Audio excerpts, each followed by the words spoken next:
Start your journey today by liking, subscribing, and sharing our YouTube channel, Knowledge Well Media, or by going to our Square site at knowledgewell-media.square.site and perusing over the available content and information. Also by submitting your email at the bottom of the Square site page in the Stay in the Loop section to receive priority information, specials, and other insider details. Or by signing up for a 1-hour consultation to tailor your specific educational needs in beginning your journey. You may do so at the aforementioned Square site, once again at knowledgewell-media.square.site. Here are a few other items in demand on our Square site. The Person Defined series, a 9-part video lecture series, comprehensively outlining the scheme to artfully deceive mankind into trading away his birthright, his natural liberties, and inherent rights. Pre-orders for The Yellow Bricks of Emerald, the first edition, offered presently as an ebook only. This book comprehensively uncovers the legal schemes, past, present, and future, of the elite powers and the U.S., subjecting American citizens to servitude and allegiance due to their own ignorance.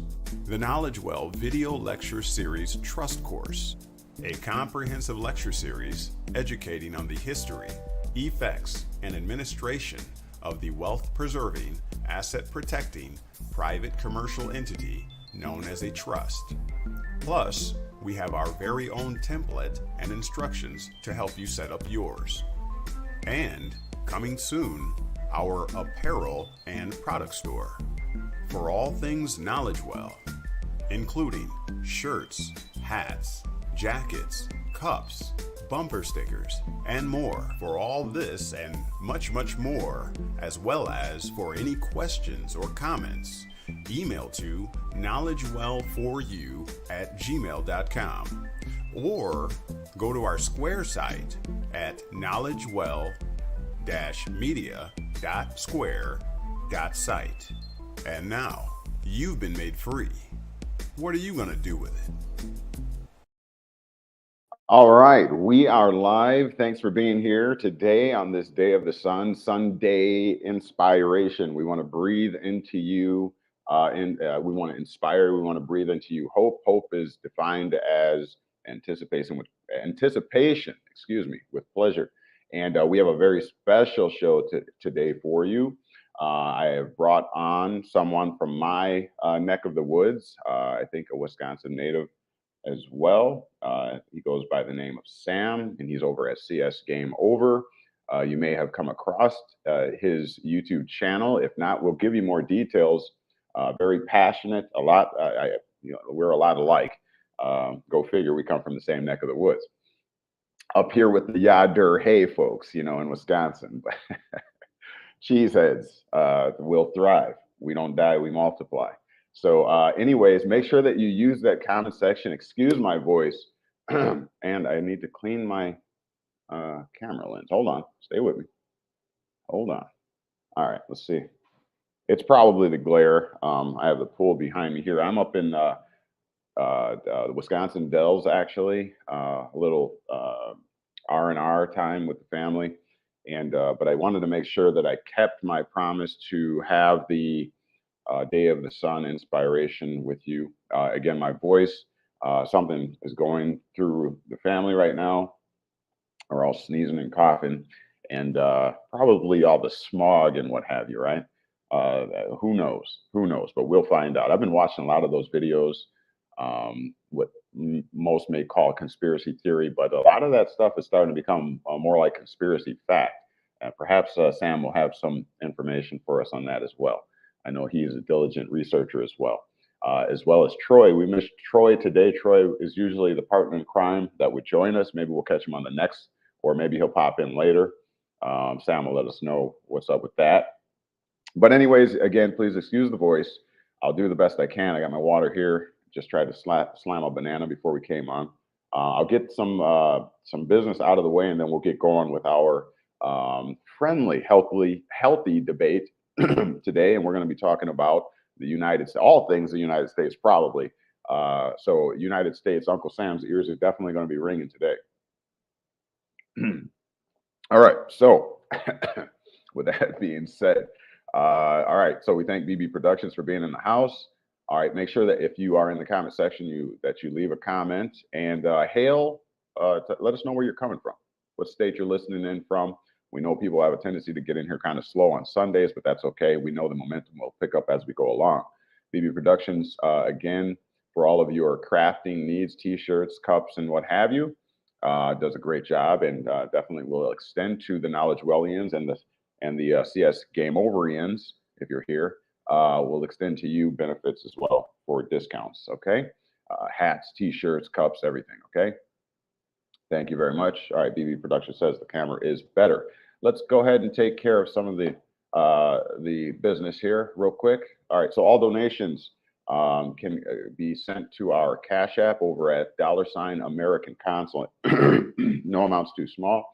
And if you are particular to Sam and you want to support anything that he shares with you today, he has a book out, I think a couple books or an addendum to the book.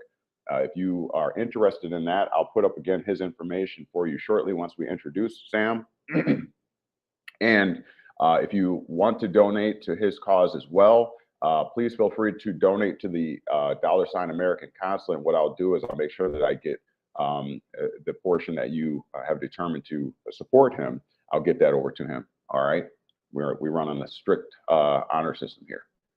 So knowledgewell4u@gmail.com is how you can reach us here, and also to get consultations and what have you. We help, again, you to grow in your economy, in your health, in your wealth, in your spirituality. All right. So also we have our Square site, which is merely a website where we put all of our content on there, so you can peruse through there and see if there's anything that interests you. It's a great way to support as well. All right. And of course, our Patreon, this is where we put over that top secret information, those nuggets, golden nuggets that we can't share necessarily in the public. Sometimes I'll leave it up for a little bit, like this past live that I did, but I needed to take it down. Some of the information is just too heavy, as it were. And so what we do is we don't want to completely cut the people off from the information. So we have allowed for the Patreon, and you can go and get your subscription over there if you feel so inclined. All right. And as always, nothing that I or my guest says should ever be construed as legal advice. This is strictly for educational purposes, somewhat auditing. You know those First Amendment auditors out there doing a great job. Some of them get a little dicey, but I know they mean well. And so it's important that we, the people, hold the government accountable. I wholeheartedly believe in that, because that's per the Constitution anyway. So we're going to do our due diligence in that way. But you know, we want to keep it tasteful as well too. We don't want to poke the bear all the time. It's not necessary. All right. And with that being said, and without further ado, let me make sure I haven't missed anything else. Let's see. Okay. I would do a call-in line, but I am not set up for that. So we're just going to have to rock it out with what we have right now. Okay. All right. So let's get going. Let's get Sam on here. We'll get an introduction going. Sam, welcome to Knowledge Well Media. Mm-hmm. All right. And why don't you tell us a little bit about yourself, Sam? Give us a little backstory, how you got started on this, and share some of that passion. Okay. Hello, everyone. My name is Sam from Wisconsin. Troy and I have a YouTube channel, CS Game Over, and we also published a book about 6 years ago, Child Support Game Over, and since then we've done a couple more. And I got a lot of passion, as Courtney says. I think we very similar in many ways, Courtney and I, and Courtney's got a lot of great information and a lot of great knowledge, and I'll admit he opened up our eyes in regards to the trust, and you know, I have a lot of respect for Courtney, and I'm glad to be here. Awesome. And so what would your area be? Your area of special, your special area of practice? What would you say it would be? My special area, our special area of practice is the Title 4D Child Support Agency. that's where we specialize in. A little background on that is years ago, I was separated from my son, and I knew something wasn't right with the system, in my opinion. I felt things weren't fair. At the time, I believed I had constitutional rights, and I thought the courts were going to protect those constitutional rights, and I felt like they didn't. And I share the same, at the time, I shared the same suffrage with a lot of people, and wanted to make a change. Awesome. Awesome. And perhaps later on, you could share some of the testimony of some of the progresses that you have made, both for yourself and others, possibly, but we'll get into that. Today, we wanted to talk about the U.S. and its people, of course, we the people.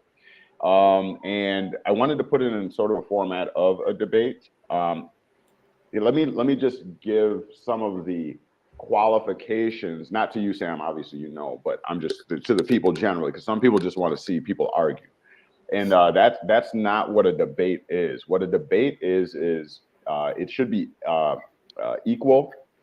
Okay, so you allow both parties to have their introduction as far as their ideals on the topic, and then and it's uninterrupted. Okay, and then there's a response to each other's statements, and then after that, there's kind of a Q&A type of where you kind of are conversating with each other. But the point is that for a debate is not to argue someone down. The point is to present your side to the public.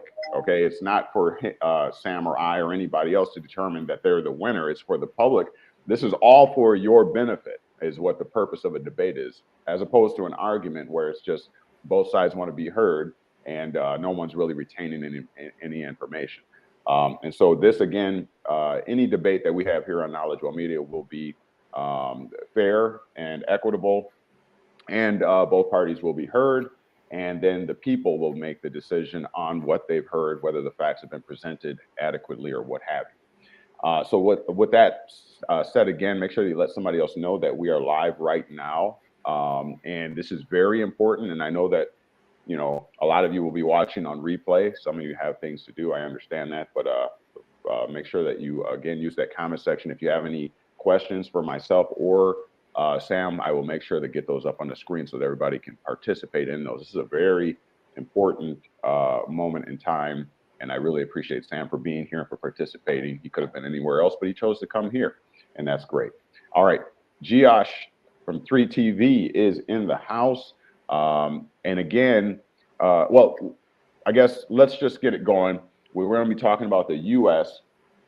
and the people. And as the guest, Sam, I don't want to put you on the spot, but if you are ready to start us off with your, let's say, a couple minutes of just whatever you want to talk about, however you want to start this off, since you're the guest, you go for it.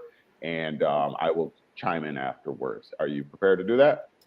Sure, I give it a try.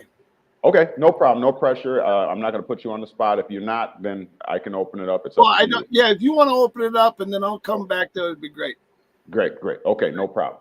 All right, so what I want to do now, Sam, if you have anything that you want to share, I don't know if I can empower you to share your screen. Are you on your laptop, Sam? Yes, I am.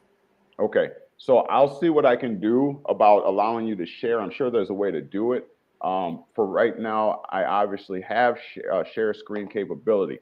I'm going to pull in. So you just let me know if there's something you want to share specifically. You want me to pull up, just let me know and I'll do my best to get that up for you. Okay. Yeah. All right. So the first thing I want to start off with, and I wasn't able to find the exact one that I'm accustomed to using, but it's okay. We're not going to make any excuses for it. I'm going to start at the Articles of Confederation. I believe that is the organic place where most of what people have come to understand as the United States began, as it were. All right, and we're talking about the time frame from 1777 to 1781. All right, let me see if I can. I'm on one lap. I'm used to using 3 screens, and I'm on one, so I'm gonna do my best here. Let's see what I got. All right, hopefully, can you make this out, Sam? Yes, I sure can. Awesome. All right, so we're going to start at the Articles of Confederation just to crack this cookie, and I'll read this little summary here. This is the Constitution Center, as you see, the National Constitution Center, Articles of Confederation, 1781. When the Constitutional Convention met in 1787, the United States already had a framework of national government, the Articles of Confederation. That's what it was. Okay, the Constitutional Convention itself was, in many ways, a response to the weakness of this form of government. Adopted by the Continental Congress on November 15th, 1777, gotta love those sevens, the year I was born, all right, and ratified by the states in 1781. The Articles of Confederation created a weak central government, a, quote, league of friendship that largely preserved state power and independence. Okay, the Articles created a national government centered on the legislative branch, okay, which was comprised of a single house. There was no separate executive branch or judicial branch. So there wasn't the issue of separation of powers. There was only one. The delegates in Congress voted by state, with each state receiving one vote, regardless of its population. The national government did not have the power to tax, to regulate commerce between the states, or to force the states to provide troops or send the government money.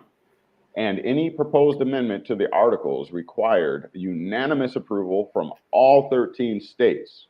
Okay, at this time, there were only 13, the 13 colonies. As a result, no amendment was ever ratified. The delegates to the Constitutional Convention eventually framed a new constitution in 1789, right? Designed to address many of these flaws, okay? Now, here's some of the, I think that, yeah, this is the preamble. This is very key and very vital, in my opinion. Whereas the delegates of the United States of America in Congress assembled, that, remember, there was only a legislative branch. There was no executive or judicial at that time. The legislative carried all of it, okay? So this is, listen, whereas the delegates of the United States of America in Congress assembled, which was its name at that time, did on the 15th day of November in the year of our Lord, 1777, and in the second year of the independence of America, agreed to certain articles of confederation and perpetual union between the states. Now, how many states were there?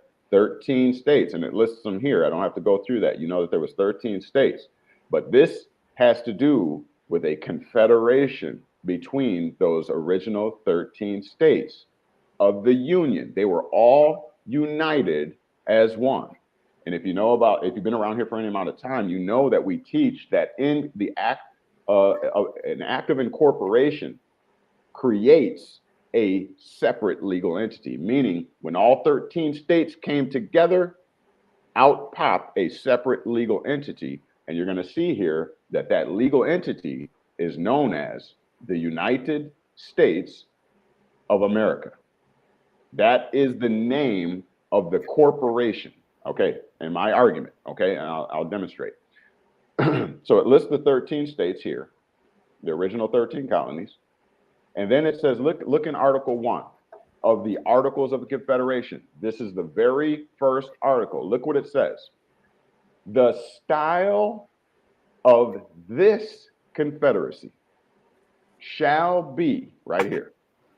Now you notice here, it is not in all capitals, as some people may argue. It is written in sentence form, where only the initial letters are capitalized, and it's in quotations.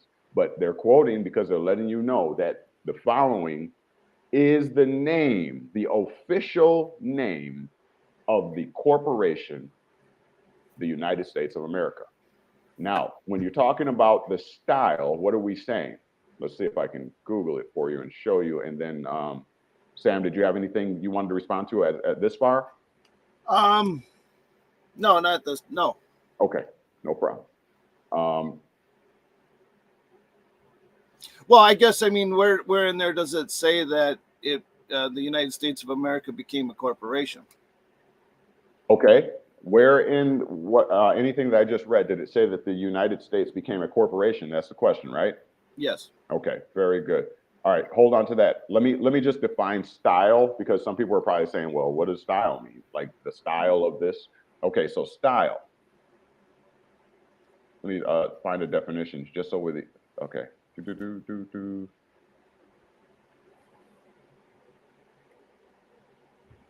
I can find a definition here. I'd like to use a legal dictionary if possible. I know one definition of style: a set or series of steps for crossing a fence or wall. Here, let me see this one here.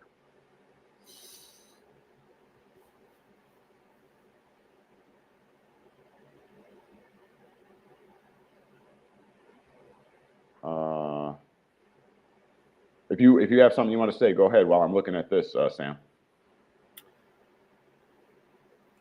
In regards to whether or not, where it says what, where does it say that the United States is a corporation or United States? Yeah, I mean, so far, I mean, in Troy and I's opinion from CS Game Over is that the timeline in regards to the topic of this debate, the timeline is critical to understand where Troy and I, our beliefs are to where we're at today. What the people are experiencing today all comes really down to a very specific timeline of events that occurred since 1787. So we contend that the corporation is not the United States of America. The corporation is the United States. Okay. And our belief comes from statute on that, as there's, currently I think 2 or 3 statutes, or I should say codes out there that say the United States is a corporation located in the District of Columbia. And I know that it's used in it has different meanings in different sections, but there's multiple sections where it gives that definition of the corporation as being the United States, not the United States of America. Okay. All right, I think I have duly noted. Let me, I really wanted to, I know they defined the word style. I had it, and forgive me for not having it right here, but it's basically the form of the name that is chosen for this confederacy. Let me see here. Let me share this and see if this will get us where we need to be.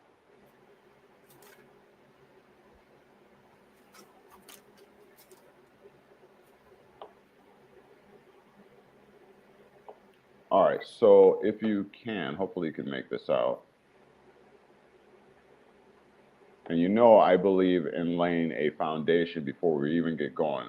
I don't want the people to be confused about anything. It's not beneficial to anybody. Are you able to see this? Yes. Okay, so it's saying here that style, and this is a commentator, I guess. Let's see here. Style is the old spelling of style. In this sentence, style is used with one of its older meanings, title or name. I mean, I don't think anybody would argue it. The name or title of this confederacy shall be, okay? You wouldn't argue against that, would you, Sam? No, sir. Okay, so can we just default to title? Sure. Okay. All right, then I'll go to answering your question, which was where in what I read, does it infer or imply that the United States of America is in fact the corporation as opposed to any of the other United States? And so what I would appeal to, I would appeal to your rational analysis in that it talks about the 13 colonies, okay? And it says certain articles of confederation and perpetual union, okay? So we have to ask ourselves, what is a perpetual union? What do they mean by a perpetual union? Okay, so let's look at perpetual union. And again, forgive me because I am on a single screen, so I have to press a lot of different buttons to try to get it. But we'll get through this. We'll get through this. So I'll share a screen again. What is a perpetual union? Here, we'll just, we don't have to get too in the weeds with this. I think we're very reasonable and rational. Can you read this here, Sam? Perpetual union? Yes, I can. Without my glasses, it's hard, but I can read it. Okay. It says the perpetual union is a feature of the Articles of Confederation and Perpetual Union, which established the United States of America as a political entity. Okay, let's see what else we got. The perpetual union, the concept that the states are forever, listen to this term, bonded to the Constitution, okay, is known as a theory of perpetual union. So all of the states acting as one. Okay, now let's look at, so what we can call this, and I'll show you this, is an incorporation. By definition, that's what an incorporation is. Let me demonstrate that for you.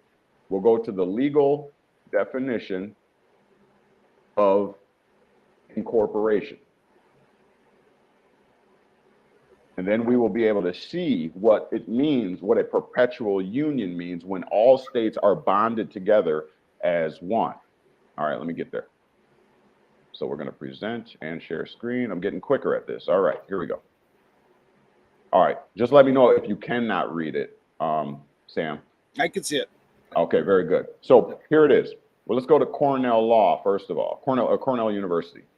It means to incorporate is the legal process of creating an entity or corporation. My argument is that through the 13 original colonies or states coming together as one, what they did is they created a separate legal entity or corporation.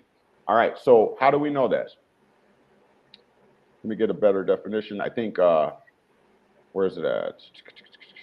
Investopedia is awesome. I really like them. A lot of guys should read that incorporation doctrine that you just scrolled by, but go ahead. Oh yeah, oh yeah. I mean, it's what everything turns on. So look what Investopedia says. What is incorporation?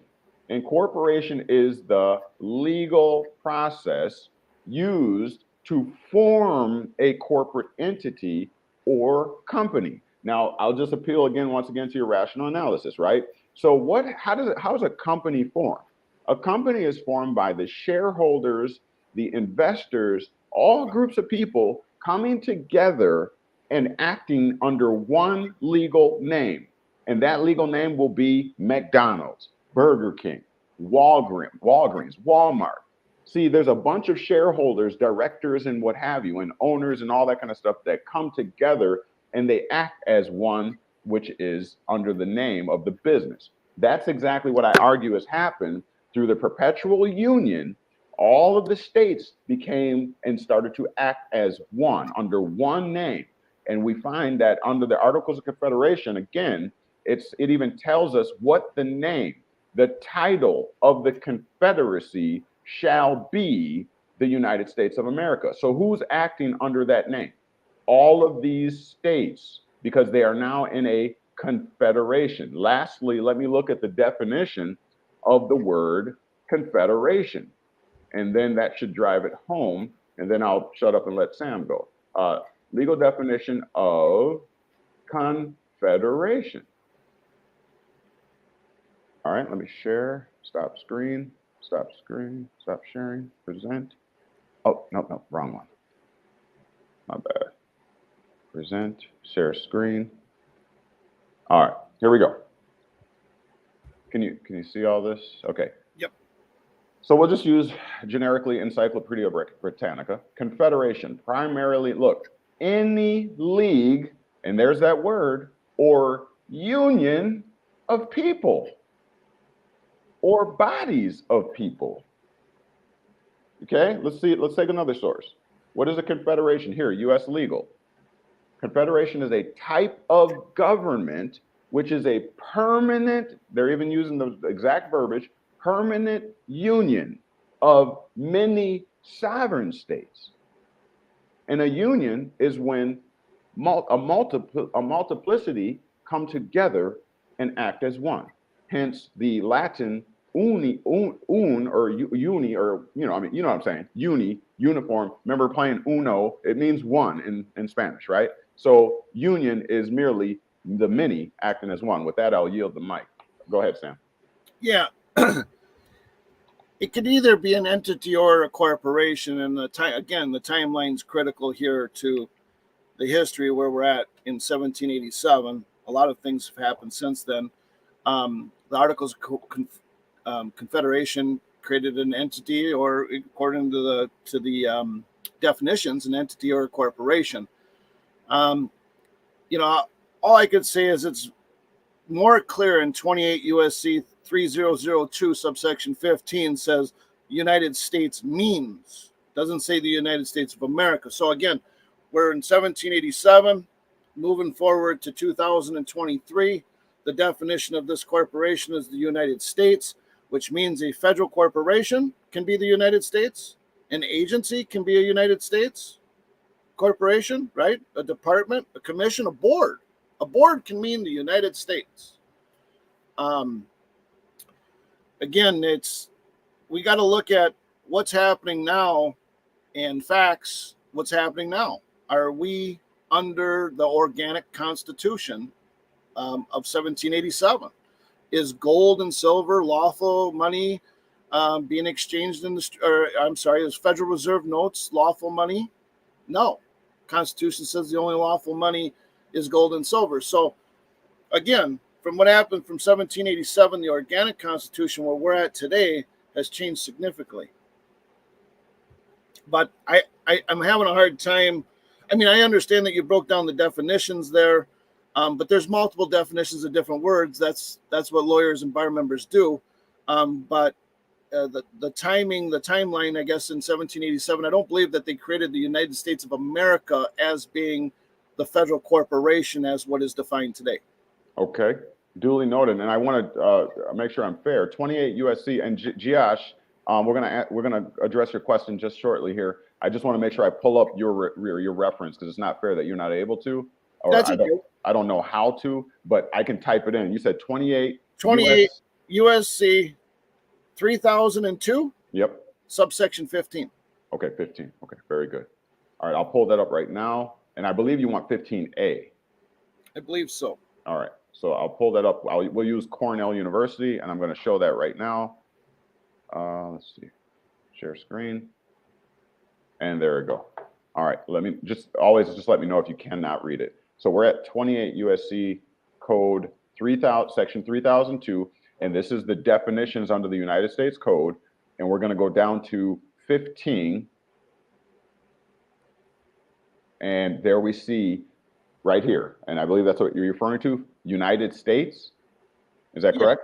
This is that's one of the codes that they use. All right. So let's. You want to narrate this, or you want me to go ahead and look at this? No, go ahead, narrate it. Okay, awesome. So thank you. 28 USC 3002-15A is it says the United States, which I'll make the distinction. What I was talking about previously under the Articles of Confederation, 1777 to 1781, is not the United States. It is the United States of America. In fact, it goes further to tell you that the actual title of this union shall be. And so we have to make the distinction from what we're looking at now, the United States. It doesn't say United States of America, it says the United States. And is this a title, or what we know that the Articles of Confederation that I alluded to, that says the style or title of the union shall be this. Now, let's make the distinction between that and what we're looking at now, as Sam is sharing with us. 15A says the United States, not United States of America, once again, means a federal corporation, okay? A federal corporation. Now, it also means an agency, a department, commission, board, or other entity of the United States, which is right here at number 15. Now, it doesn't make sense for us not to click on this because they hyperlinked it for a reason so that we can look deeper into what they mean by this United States, right? So let's take a look. Here we go. Hopefully it came up for you. It says United States. This is what they mean here. It says a federal corporation, an agency, department, commission, board, or other entity of the United States. Or C, in instrumentality of the United States. Okay? Again, what we want to make sure that we do, because we have, based on the evidence that we provided, there is a difference between this here as the United States and what we've alluded to previously under the Articles of Confederation as the United States of America. Sam, do you agree that these are different? Yes. All right, awesome. So my argument is that the first is a corporation in that there are 13 separate colonies that incorporated together, right? They incorporated, meaning they formed a perpetual union where the 13 act as one under one name. And that name, again, or title or style, is the United States of America.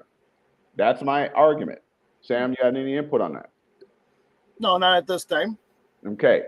And then Sam has alluded to 28 U.S.C. 3215A here, which is saying that United States means. Now, when you say that something means something, is that the same thing as saying what something is?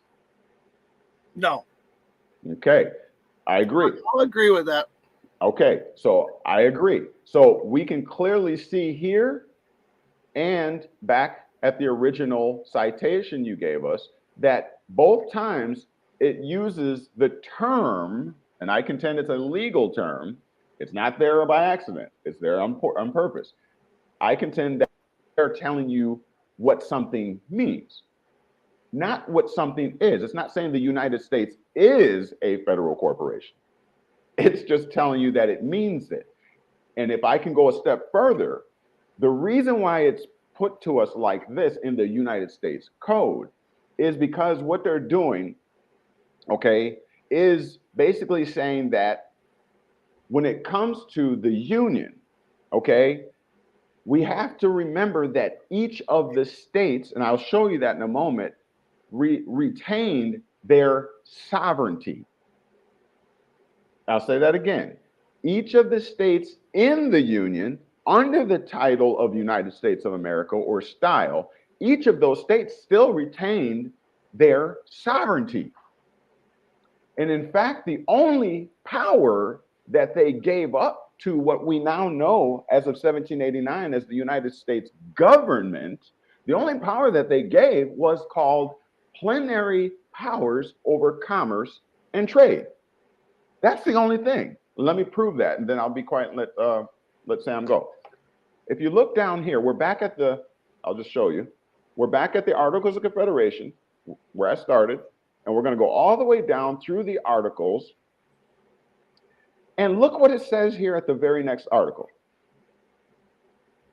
Each state retains its sovereignty, freedom, and independence, and every power, jurisdiction, and right, look, which is not by this confederation expressly delegated to the United States.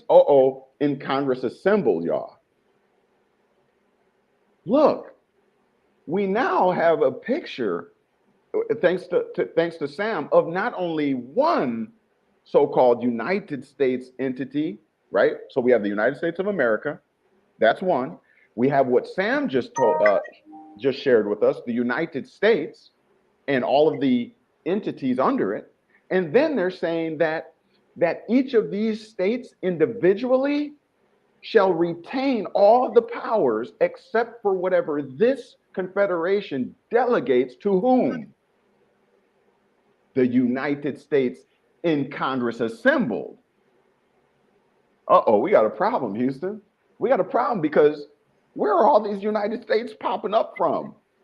It's not just the United States of America. It's not just the United States over at 28 USC. It's not just, there's also the United States in Congress assembled. Remember, and this is the legislative body that preceded the separate powers of the government, meaning the executive and the judicial branch. It was only a legislative branch at this particular time. So you got the Articles of Confederation, the United States of America. You got the legislative branch known as the United States in Congress assembled. And then we go over to 28 USC, which is more current today, which is still extant. And you have, can you see? Okay. You have United States means a federal corporation, an agency department, and then at C, all instrumentalities of the United States. Now, oh, did I share? Make sure okay. So you can see here, as I stated before, the states, each of those states, each of the 13 colonies at this time, and today, Wisconsin still retains its sovereignty. In fact, it's if you try to go and sue in the federal courts, anything having to do with, let's say, the state's conduct of its government, or its political interest or whatever, the Article 3 courts will merely tell you, sorry, you don't have a case. Because guess why? We can't get involved in the apolitical branches of government. What are they? Well, I'm getting ahead of myself. Let me, Sam, go for it. Well, again, you're talking about 1787, and I did not see anywhere in there where Wisconsin was part of a corporation called the United States of America. I guess where my expertise lies is further down the timeline. And again, I specialize in so-called child support under the Title 40 program. But I can tell you that a lot of things changed, and as you probably know, and once we get further down the line in this debate, I'm going to be able to come up with some very valid arguments that we believe is correct. But I guess to today, so going from what you're saying from 1787, and we go to 2023, the United States government is a foreign corporation with respect to Wisconsin. How is that? Okay, so under the Articles of Confederation, which you believe is a corporation. If it's part of the same corporation, why is it foreign? Why is the United States corporation foreign to Wisconsin if they're all part of the same today? Okay, can you table that question just real quick? I just want to make sure we don't ignore Josh. Josh asked the question, and feel free to answer if you will. Can a corporation act or become a sovereign? Josh, no. Are you okay? Yeah, so you're saying no. Okay. All right. So can a corporation act or become a sovereign? And you're saying no, Sam? No, it's a Clearfield doctrine. I'm sure everybody's familiar with that. Okay. Or if not, you want to share it, that's up to you. Sure. If you want to opine on that, no problem. I'll pull that up. Clearfield doctrine. All right, let me share. And please, if you can write down your question to me, I do want to get back to that. I don't want to avoid your question. It was just I didn't want to avoid Josh. No, I agree. Let's handle them first. Okay. All right. So you want a Wikipedia or you want the actual case law? You could either way. I mean, I'm pretty sure it'll explain that anytime that they drop down to commercial activities, they remove or lose their sovereignty. Okay. So can you read this or no? I could see it on the screen, yeah. Okay, let me blow it up a little bit more. There, it's a little bit better for this old man, Courtney. All right, awesome. All right, so it says the Clearfield Trust Company versus United States. And it says this is a 1943 action. It says was a case in which the Supreme Court of the United States held that federal negotiable instruments were governed by federal law, and thus the federal court had the authority to fashion a common rule. And I guess it's probably going to go into more details because your argument is saying that whenever a government acts in commerce that it waives its authority or sovereign immunity? Is that what you're saying? Well, that's what the Clearfield Doctrine is saying. Okay. In my opinion, the Clearfield Doctrine makes it clear that when this alleged governmental entity engages in commercial activity, that they come down to the position as a person or a corporation under the law, and therefore they do not have immunity. All right. So let's see the decision. Hopefully you can read this. It says, Justice Douglas, writing for a unanimous United States Supreme Court, first distinguished the case from Erie Railroad Company versus Tompkins, holding that because the U.S. government was exercising a constitutionally permitted function in dispersing its own funds and paying its debts, the commercial paper it issued should be governed by federal rather than state law. Thus, the Erie Doctrine rule that a United States District Court must apply the law of the state in which it is sitting did not apply. In the absence of an applicable act of Congress, a federal court had the right to fashion a governing common law rule by its own standards. Is there anything in there or not? No, I mean, the specific case, it says it very clearly. It just says when an instrumentality or an agency or anything in relation to the federal government, which we believe is the United States, when they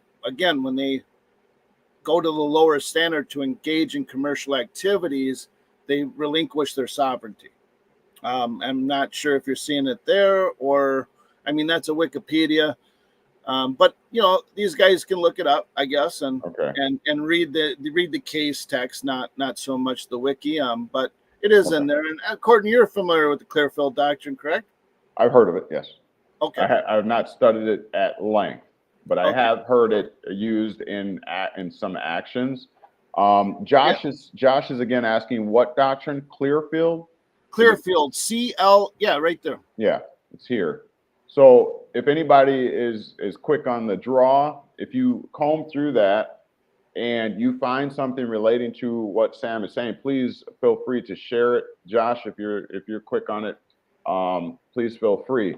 Other than that, we'll proceed. Because the bigger point. Oh, did you have that question for me? Yeah, I was just wondering, if the Articles of Confederation of 1787 are still in play into 2023, why is there codes stating that the United States is a corporation which is foreign to Wisconsin or foreign to New York or foreign to Texas? Okay, let me just clarify. The Articles of Confederation was 1777 to 17. Let me make sure we got it. So it's about 1787, because it ushered right into basically the 1789 Constitution. They had the Pennsylvania Convention and all that kind of stuff. It ushered right into that. So it's right before that. So 1777, basically 1781. And then it says ratified, I think, 1787, I think it was, we read. Let me just see. Because the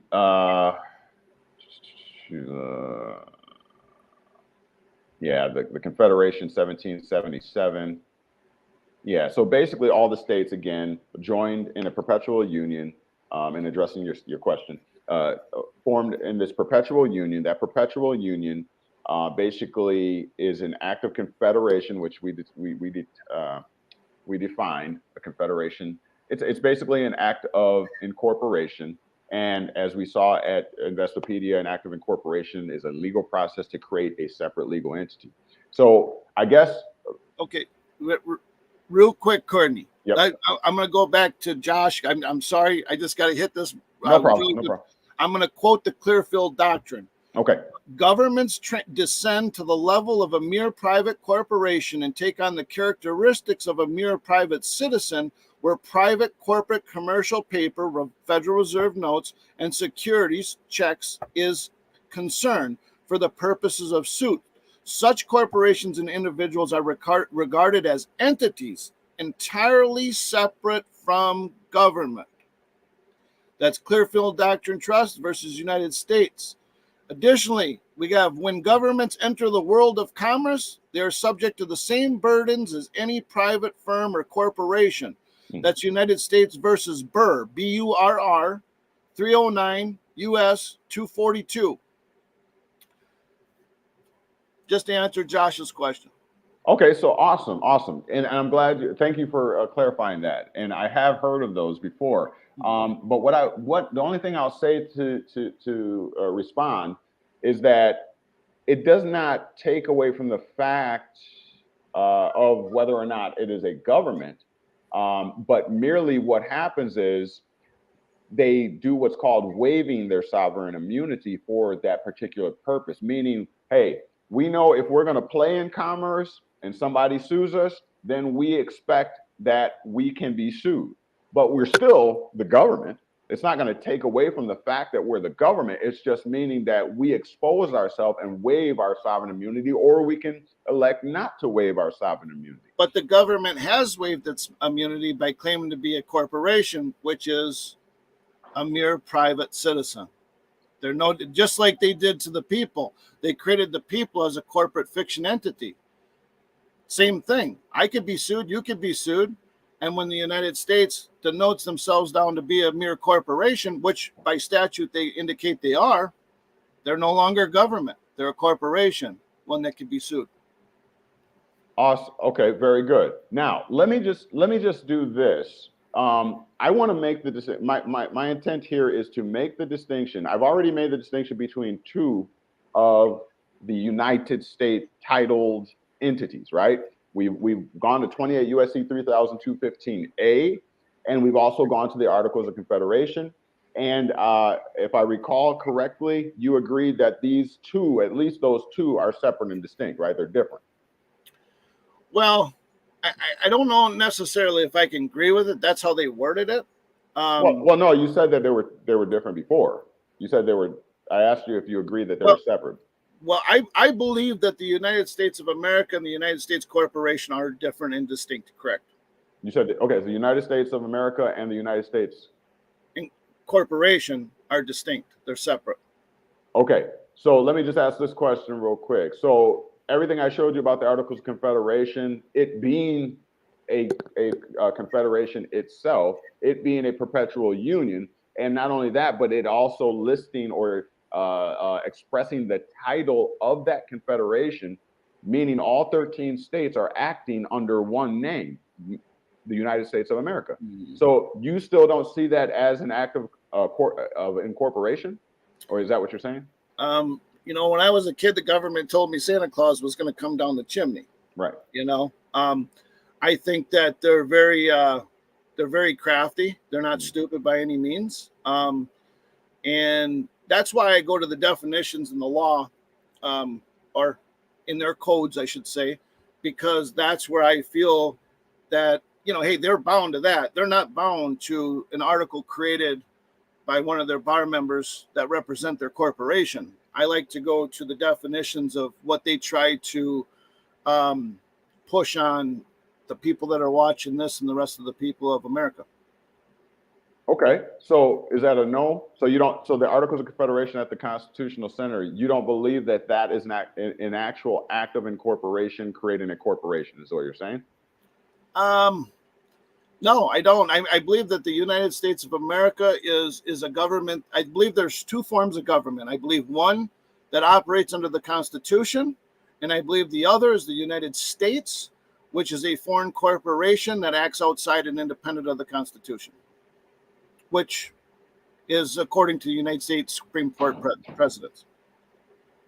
Okay, but we still got to deal with the subject.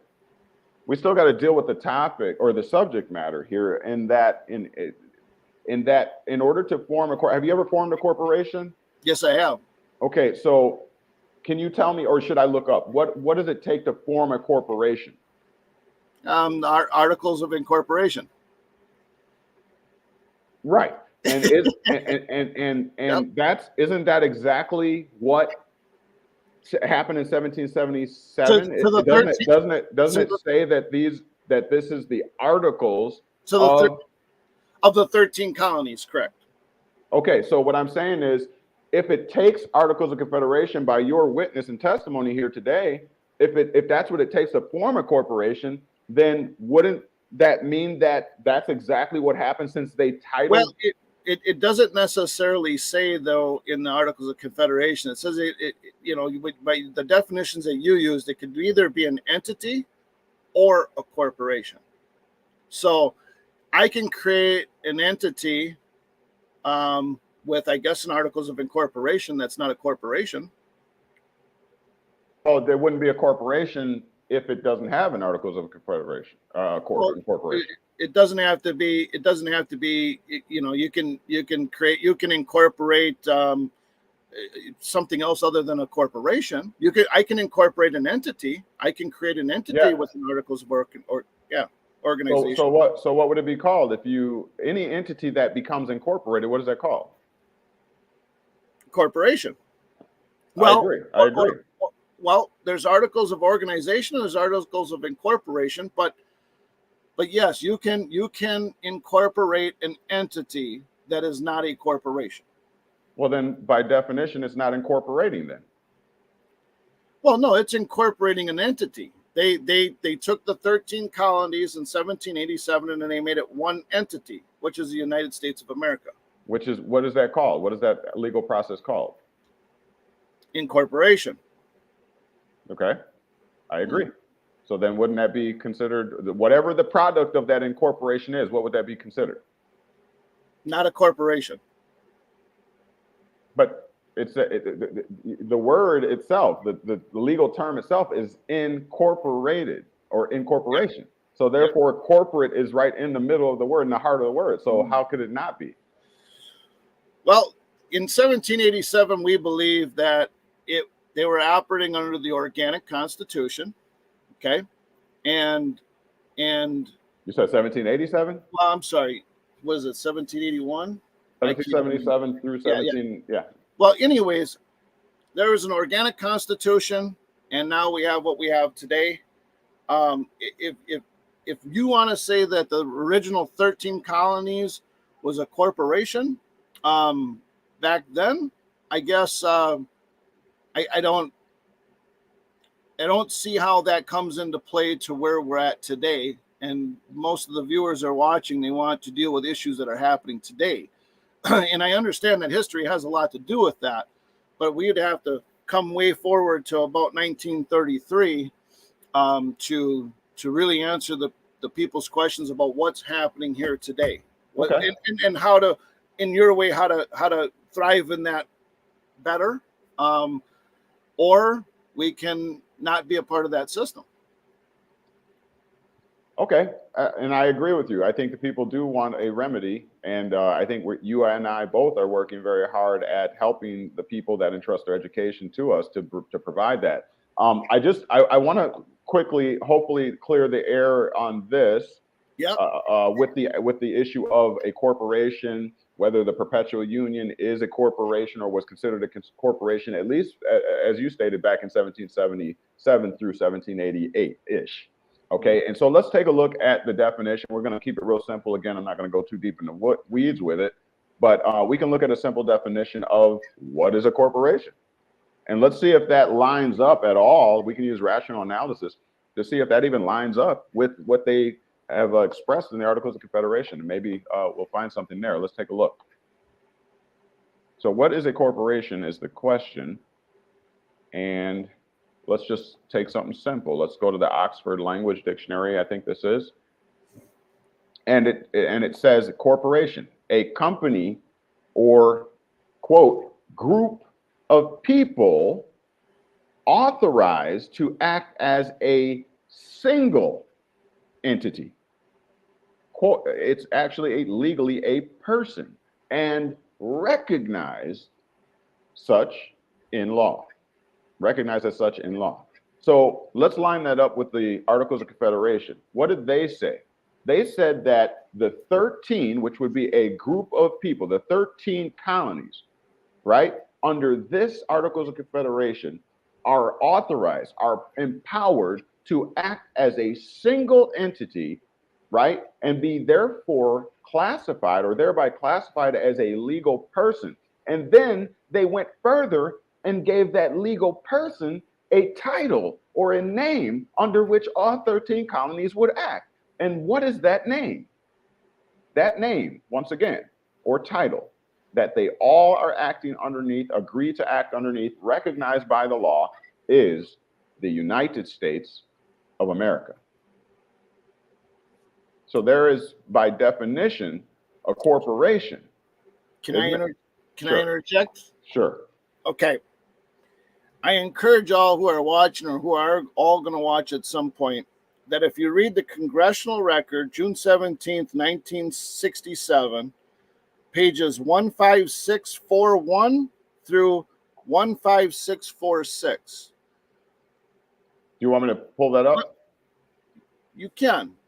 Okay. But for the people who are viewing and who are going to watch, it's very important to understand that they have taken the definitions of our ordinary English language and they have twisted them to deceive the people, in our opinion, and I think it's clear. We might think a person is just a regular person, not a legal entity. Okay, that's obviously the most obvious example I can give to the people. We're reading a definition of a corporation from a dictionary, online dictionary, and I can assure you that in their legalese, in their law books, the definition of corporation will change. It will not change just once. It'll change 4 or 5 different times. So that's the point I want to make. I can't say with a online legal dictionary that corporation is how I can prove that the 13 colonies were a corporation. But the congressional report is not, that I referred to, is not legal authority. It's a reference. But that reference is by representatives back of the states of the Union that clearly said that what Congress, who acts outside and independent of the Constitution, is trying to do is take words, change the meanings and definitions of ordinary English words to deceive the people. So I guess I'll just end with that. I mean, there's so much more I can go into on that. I'm sure we'll get to that further on down the road. Awesome. Thank you for that clarity. Yeah. I do agree that there are what they call attornments of language or of the English language or whatever. We know that there is a separate language altogether. In fact, I just did a live on that. There's a separate language altogether known as legalese that the practitioners of law use themselves, and they take great pride in it. In fact, they try to isolate and keep anybody else from participating, practicing, using their stuff. Right, it's patented, it's copyrighted stuff under the Bar Association. So I agree with you 100%. However, I would,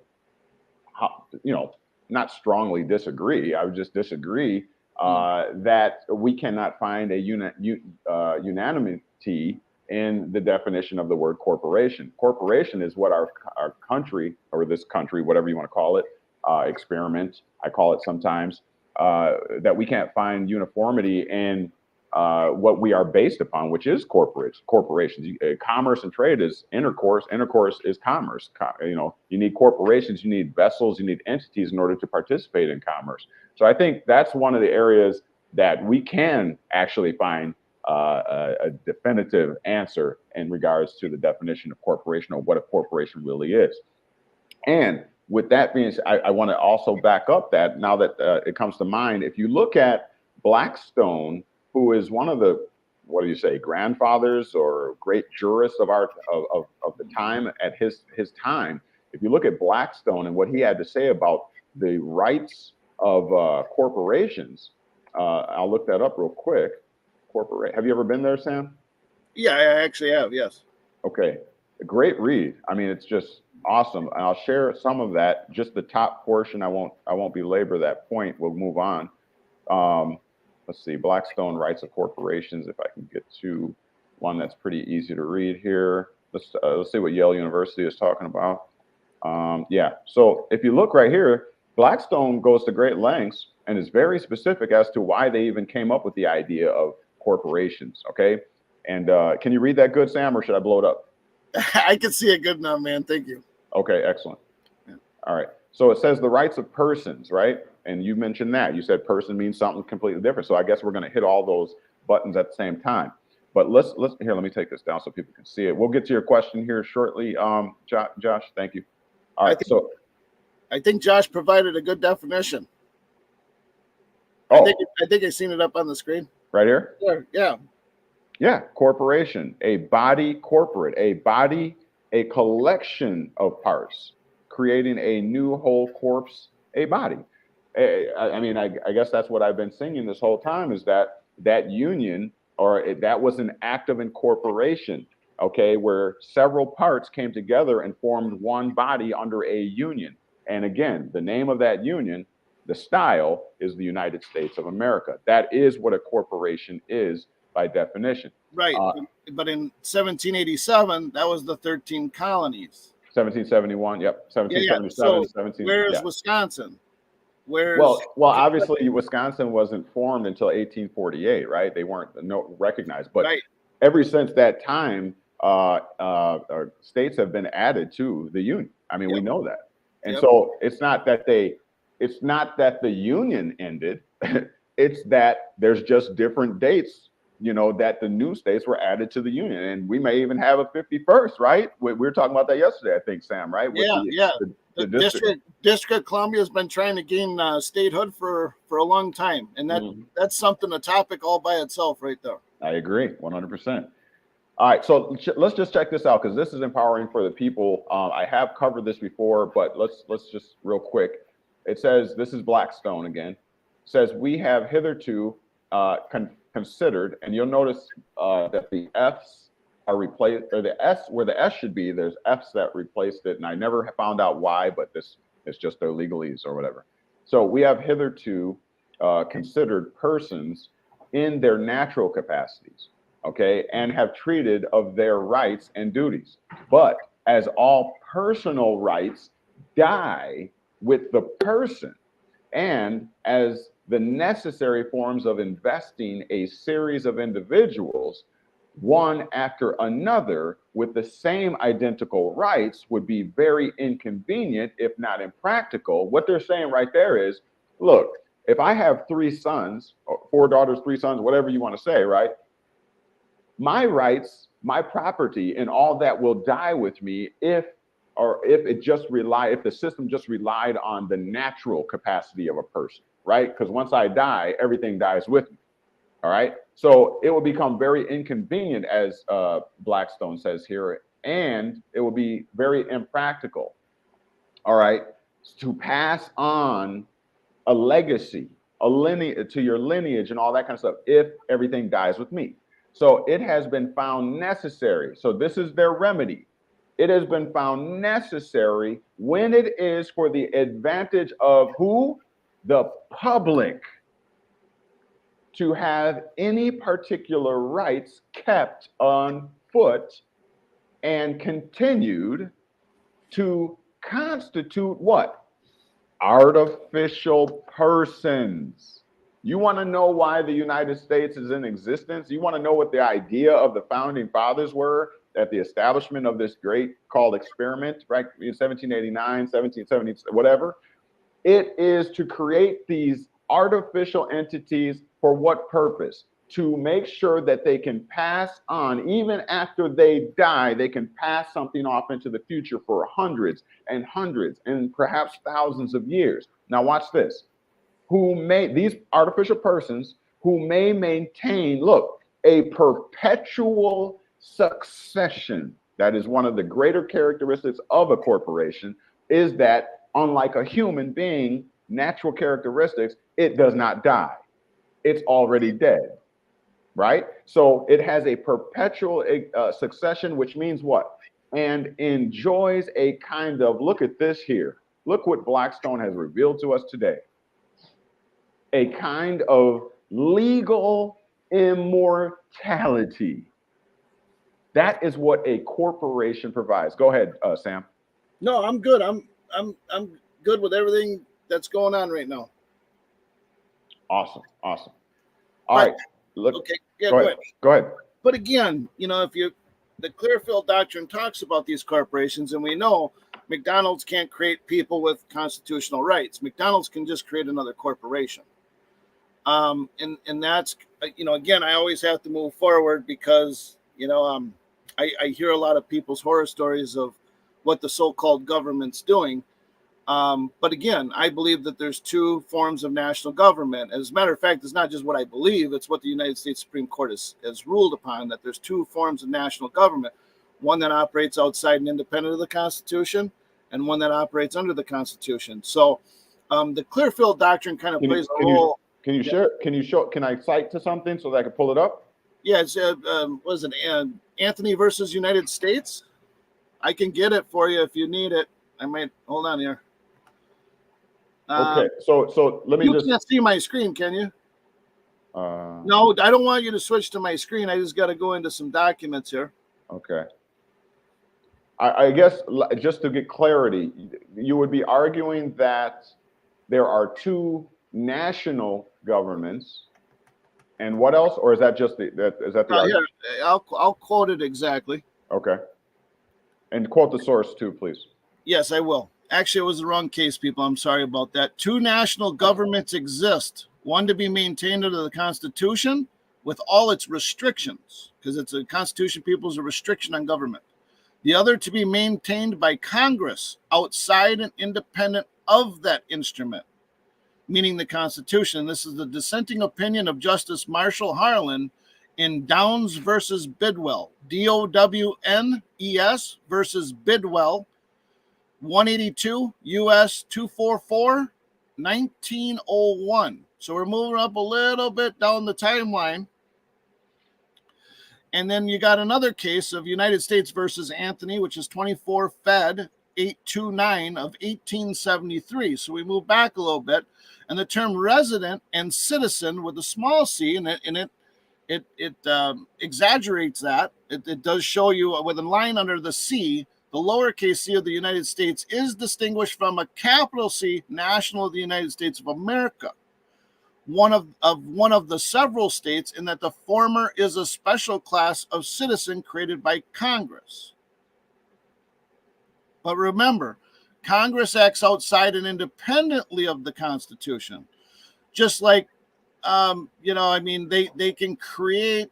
They already descended to the level of a mere corporation. So they are now creating what they call 14th Amendment citizens. And a matter of fact, and everybody knows this versus what you just showed with the definition of corporation, there's another case law out there called Wheeling Steel Corporation versus Fox, 298 United States, 19380 LED.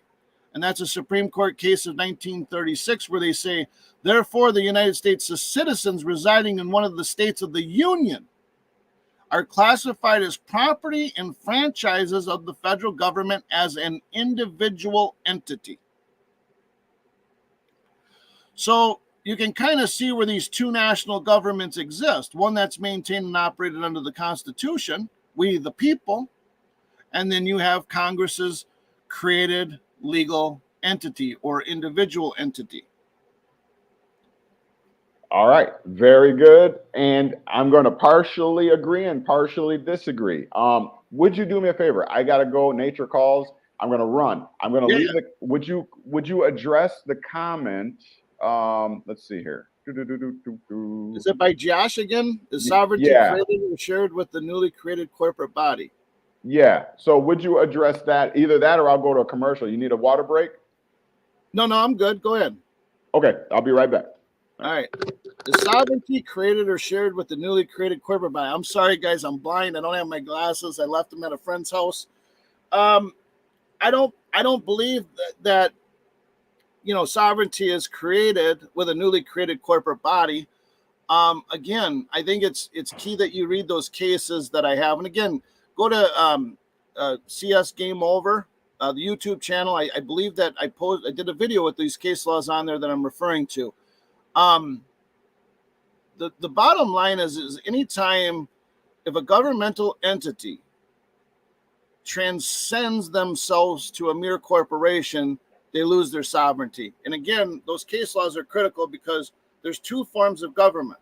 In my opinion, and Courtney already heard this argument, so it's okay that I talk about it now, is you got one guys that are writing the codes, and that's Congress, and they act outside and independent of the Constitution. So they don't have any immunity. Point blank, according to the United States Supreme Court, they don't have immunity. So even if they created a newly created corporate body, they don't have immunity. Just like you and I, they claim that we don't have immunity against them, but they have immunity against us when we go to sue them or take action against them. That's not the way things are supposed to be. That's not the way things are supposed to be under the organic Constitution. Government got their power from the people, okay? And the Constitution was a restriction on them. But when Congress acts outside and independent, excuse me, of that instrument, meaning the Constitution, they lost their immunity. And that's my opinion. That's what, again, I'm not a lawyer. I got to say this. I'm not a lawyer. This is not a law firm. You know, I'm just telling you what the Supreme Court has said and has ruled upon. You guys can read those cases and come to your own conclusions on them. And Courtney's back at the right time. Courtney, I just kind of went over again that the question there is sovereignty created or shared with the newly created corporate body. So I answered it in light of how I see it. Okay, very good. His next question, Josh's next question is, was the sovereignty of the states shared with the newly created Fed, or was a new sovereignty created? I mean, the only thing, in my opinion, that can create any type of sovereignty is I mean, Courtney, you should be able to elaborate on that a lot better than me with sovereignty. Because, I mean, I don't see how you can give McDonald's sovereignty. And that's my opinion. Oh, well, but you believe we're still operating under the organic Constitution yet today, correct? I believe that as in one of my favorite justices, right? Yeah. He's become my favorite justice, and that is Justice Scalia, rest his soul. Absolutely. Okay, I stand with Scalia, all right, and Alito, and a couple others who are what they call, what do they call them? Conservationists, basically, meaning they stand with the original Constitution. It is unchanging, and it should not be changed.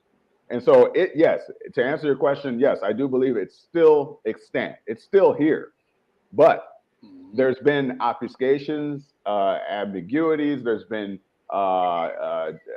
people who have a lot of power and influence, let's say, who have been manipulating, and basically, like John D. Rockefeller in 1882, he came in, he established the first trust known as the Standard Oil Company, and he was able to change the whole paradigm of our country and by instituting the trust, right? And so what ended up happening, for many years, he did the trust. There was no legislation against it. There was no laws. So he was able to form a monopoly because it wasn't unlawful, right? It's just like if marijuana was never made illegal, or some new drug was never made illegal, whoever gets to it first and introduces it to the market can capitalize and make a whole lot of money off of it until legislation is put in place to regulate it. And that's what John D. Rockefeller did. That's why he is and will always be the most wealthy man, his family, his name, ever. Okay? I contend. Argue with me if you want to. I don't if you want to. But anyways. Well, I can make an argument that Rothschilds are more wealthy than Rockefeller, maybe. No. All right. No. I mean, we can have that debate, but there ain't nobody ever going to touch Rockefeller. It don't matter. He is the father of trust established here in the United States of America. Now check this out. But who printed his money? Who printed his money? Yeah, who printed his money? The Rothschilds printed it. I'll put it to you like this: whoever was working for him. Yeah. Okay. All right. So now check this out. Look on the dollar bill today. Doesn't it say "In God we trust"? Yep. Yeah. All right. So that just. But let's get back to the topic. So, anyways, I think we're answering. Okay. Josh says there are two constitutions, one for and one of the United States my understanding is that one is sovereign and one is not. Again, I will agree. Okay. Well, yeah, I will agree. I will agree. Here's why. What people need to understand is there's more going, it's old Transformers, more than meets the eye. There's more going on here than most people realize, right? The 95 or 96%. And what I contend is going on here is, yes, there has been a rift. There has been a divide. Divided we fall, right? United we stand, divided we fall. What's been happening ever since? The unpegging of the gold from the dollar. What's been happening? Ever since there's been divide, we've been falling. The United States has been falling. With that being said, you got to look at people like Rockefeller. That was the reason I brought him up. You got to look at what he did. He and his ilk. What they did. What did the bankers do? You got to look at what they did. They came into an existing experiment known as the United States, right? And the United States of America. And what they did is they set up the mega corporations where, if you know anything about fascism and communism, what is that? That's where big business and big government come together. Now, you got the wealthiest people in the country, plus you got the government that controls the company working together. Okay, and so you can see how the divide happened. Now, you're right. The organic Constitution and its amendments 21 through 27 are all still there. But then you have the unincorporated associations, the wealthy tycoons, the Rockefellers, Rothschilds, the Federal Reserve, who are separate from the organic Constitution. Why? How?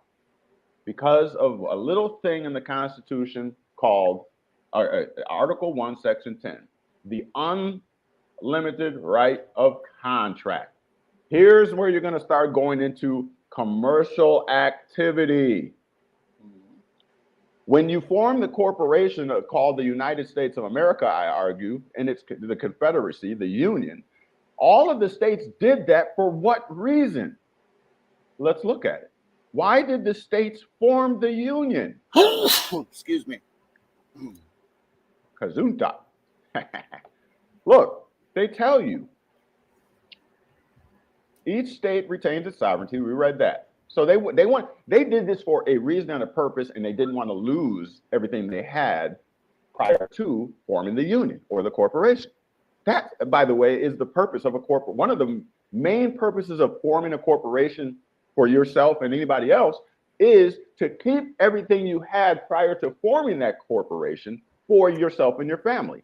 But the entity, the corporation, takes on its own existence so that all liability now lies with the entity and it doesn't fall back on you, the incorporator.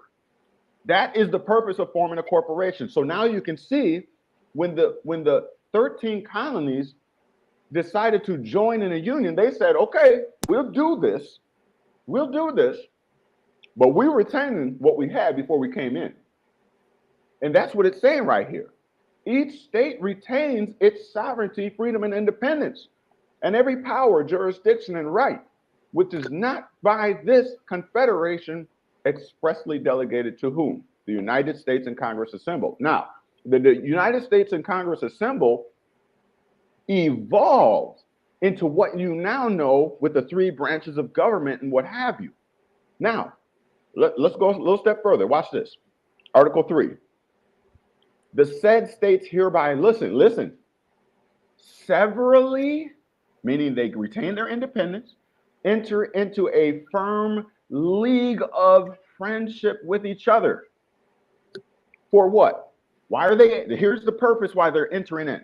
For their common defense, meaning if you hurt Wisconsin, Illinois coming to fight with Wisconsin. Look, for their security of their liberties, without saying, and their mutual and general welfare, look, binding themselves to assist each other, look, against what? All force offered to or attacks made upon them or any of them. Look, watch this. On account of religion, freedom of religion. Don't mess with our religion over here in these soils. Watch this. Sovereignty. Don't mess with our sovereignty. American exceptionalism, right? Exceptionalism. Look. There it is. Trade. Huh? You say commerce? In other words, we bound together so that we can be impenetrable and have the most affluent and most potent trade policies, commercial activity. Nobody should come in between that. What are the two laws, unspoken laws? Do not disturb the public peace and do not disturb commerce, trade, right? Or any pretense whatever. So there it is right there, trade, commerce. This is why they came to, one of the main reasons they came together, so that they could trade in between each of the states. Remember, one of the weaknesses, I'll say this lastly, one of the weaknesses that they had mentioned as to why they even went to the Pennsylvania Convention, the Constitutional Convention, was because they said that Wisconsin had coined their own coins and Illinois coined their own coins and Tennessee coined their own coins, and nobody, when they get in a fight with each other, commerce and trade breaks down because now nobody wants to trade with each other because Wisconsin can arbitrarily and capriciously say, I don't like Illinois anymore. We don't want to do business with them. So guess what? No trucks, no shipping containers, nothing can come into their territory or through their territory on their way to Wisconsin because Illinois is like, no, I'm not trading with anybody because I don't like everybody.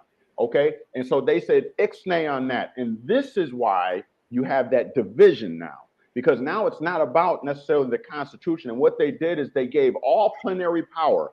All of the states gave plenary power over to what's known as Congress, which is the legislative lawmaking body of the United States government. Why?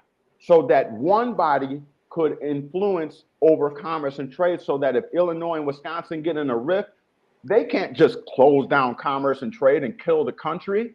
No, because now there is a governmental body known as the legislative branch, which will have total power, plenary power over all commercial activity. Go ahead, Sam.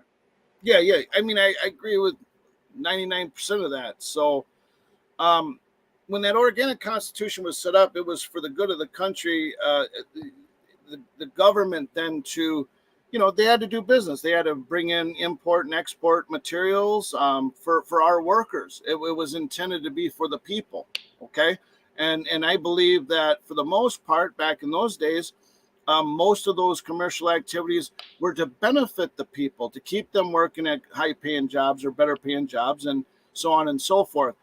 But again, what we've gotten here today, we are, and I'm sure a lot of people can feel the pressure of the economic pressure, is we feel like we're the slaves now. And that's not the way government was to operate. It was back then, and I don't think people felt so much as slaves back then as they do today. And that's what I'm saying. There's just a huge timeline here of events that took place to where, hey, if you're a corporate entity, you're a Siskiyou Trust. And that means you're a taxpayer and you have taxpayer standing. And they look at us like we don't have any rights. And that's kind of where I believe that we did take that veer off. We went from Congress doing the right thing for the benefit of the people to now Congress acting outside and independent of the Constitution for the big corporations, for the international community, etc. And now they've stayed that route. I believe that they're staying that route outside and independent of the Constitution, and they're not coming back to where the organic Constitution was meant for the people. I can see your argument. Okay, I can see. Let's answer Josh real quick. I can see your argument on that. I'll just say real quick. I can see your argument on that because if and I'm not. This is not a stab, a dig, or nothing like that. I just believe in speaking truth, right? So, but you have to have. How should I say? We can't have tunnel vision and just stand upon, like most of us did going into the courts. I have constitutional rights. I am a natural man. That's tunnel vision. Yep. Because what we're doing is we're not taking into account that division that I just alluded to. And that is that big contracts, big businesses came in here.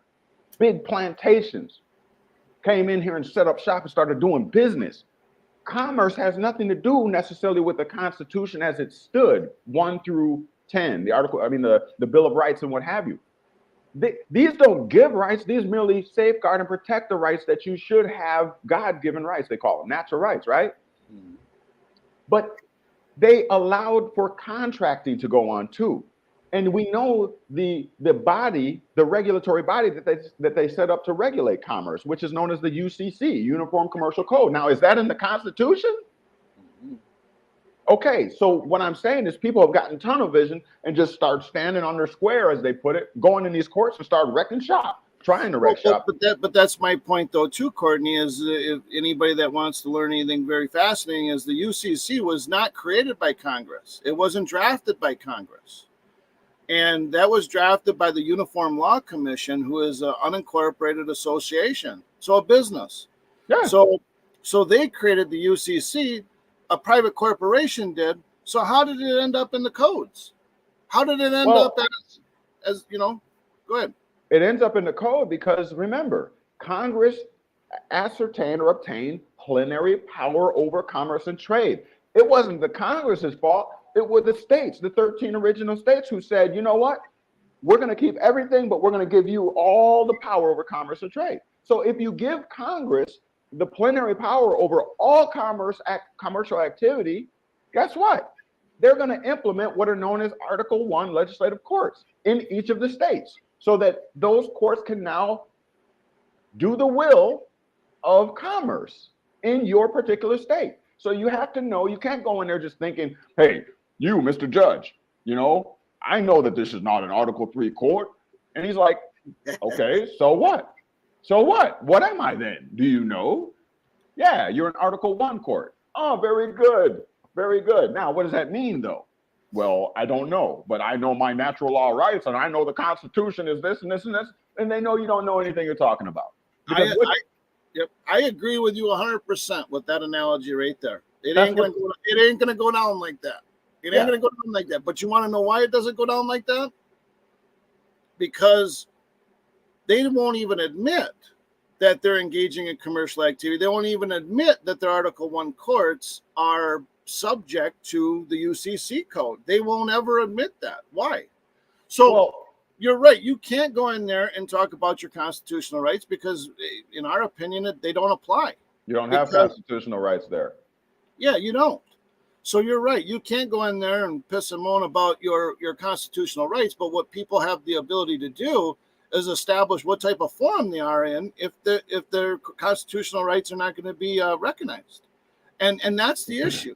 The issue is we're veering off from the government that was intended to help us, and we're going down the corporate level so far, so deep, that a lot of us don't want to be a part of it. And they're literally contracting with the courts to stop us from doing what you said. Hey, I'm one of the people of the Constitution, and I'm here to establish my constitutional rights, and for you to recognize my constitutional rights, Judge or Sir.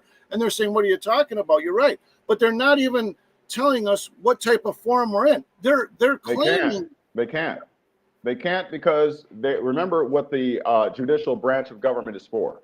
The judicial branch of government is not to educate you on your rights. The judicial branch of the government is there to merely interpret the intent of the legislature. They cannot cross the line, otherwise it will be what's known as a violation of the separation of powers. They cannot educate you like that. If you need a lawyer, go get yourself a lawyer. You should have never walked your happy self into my courtroom without a proper representative. That's how they treat you, okay?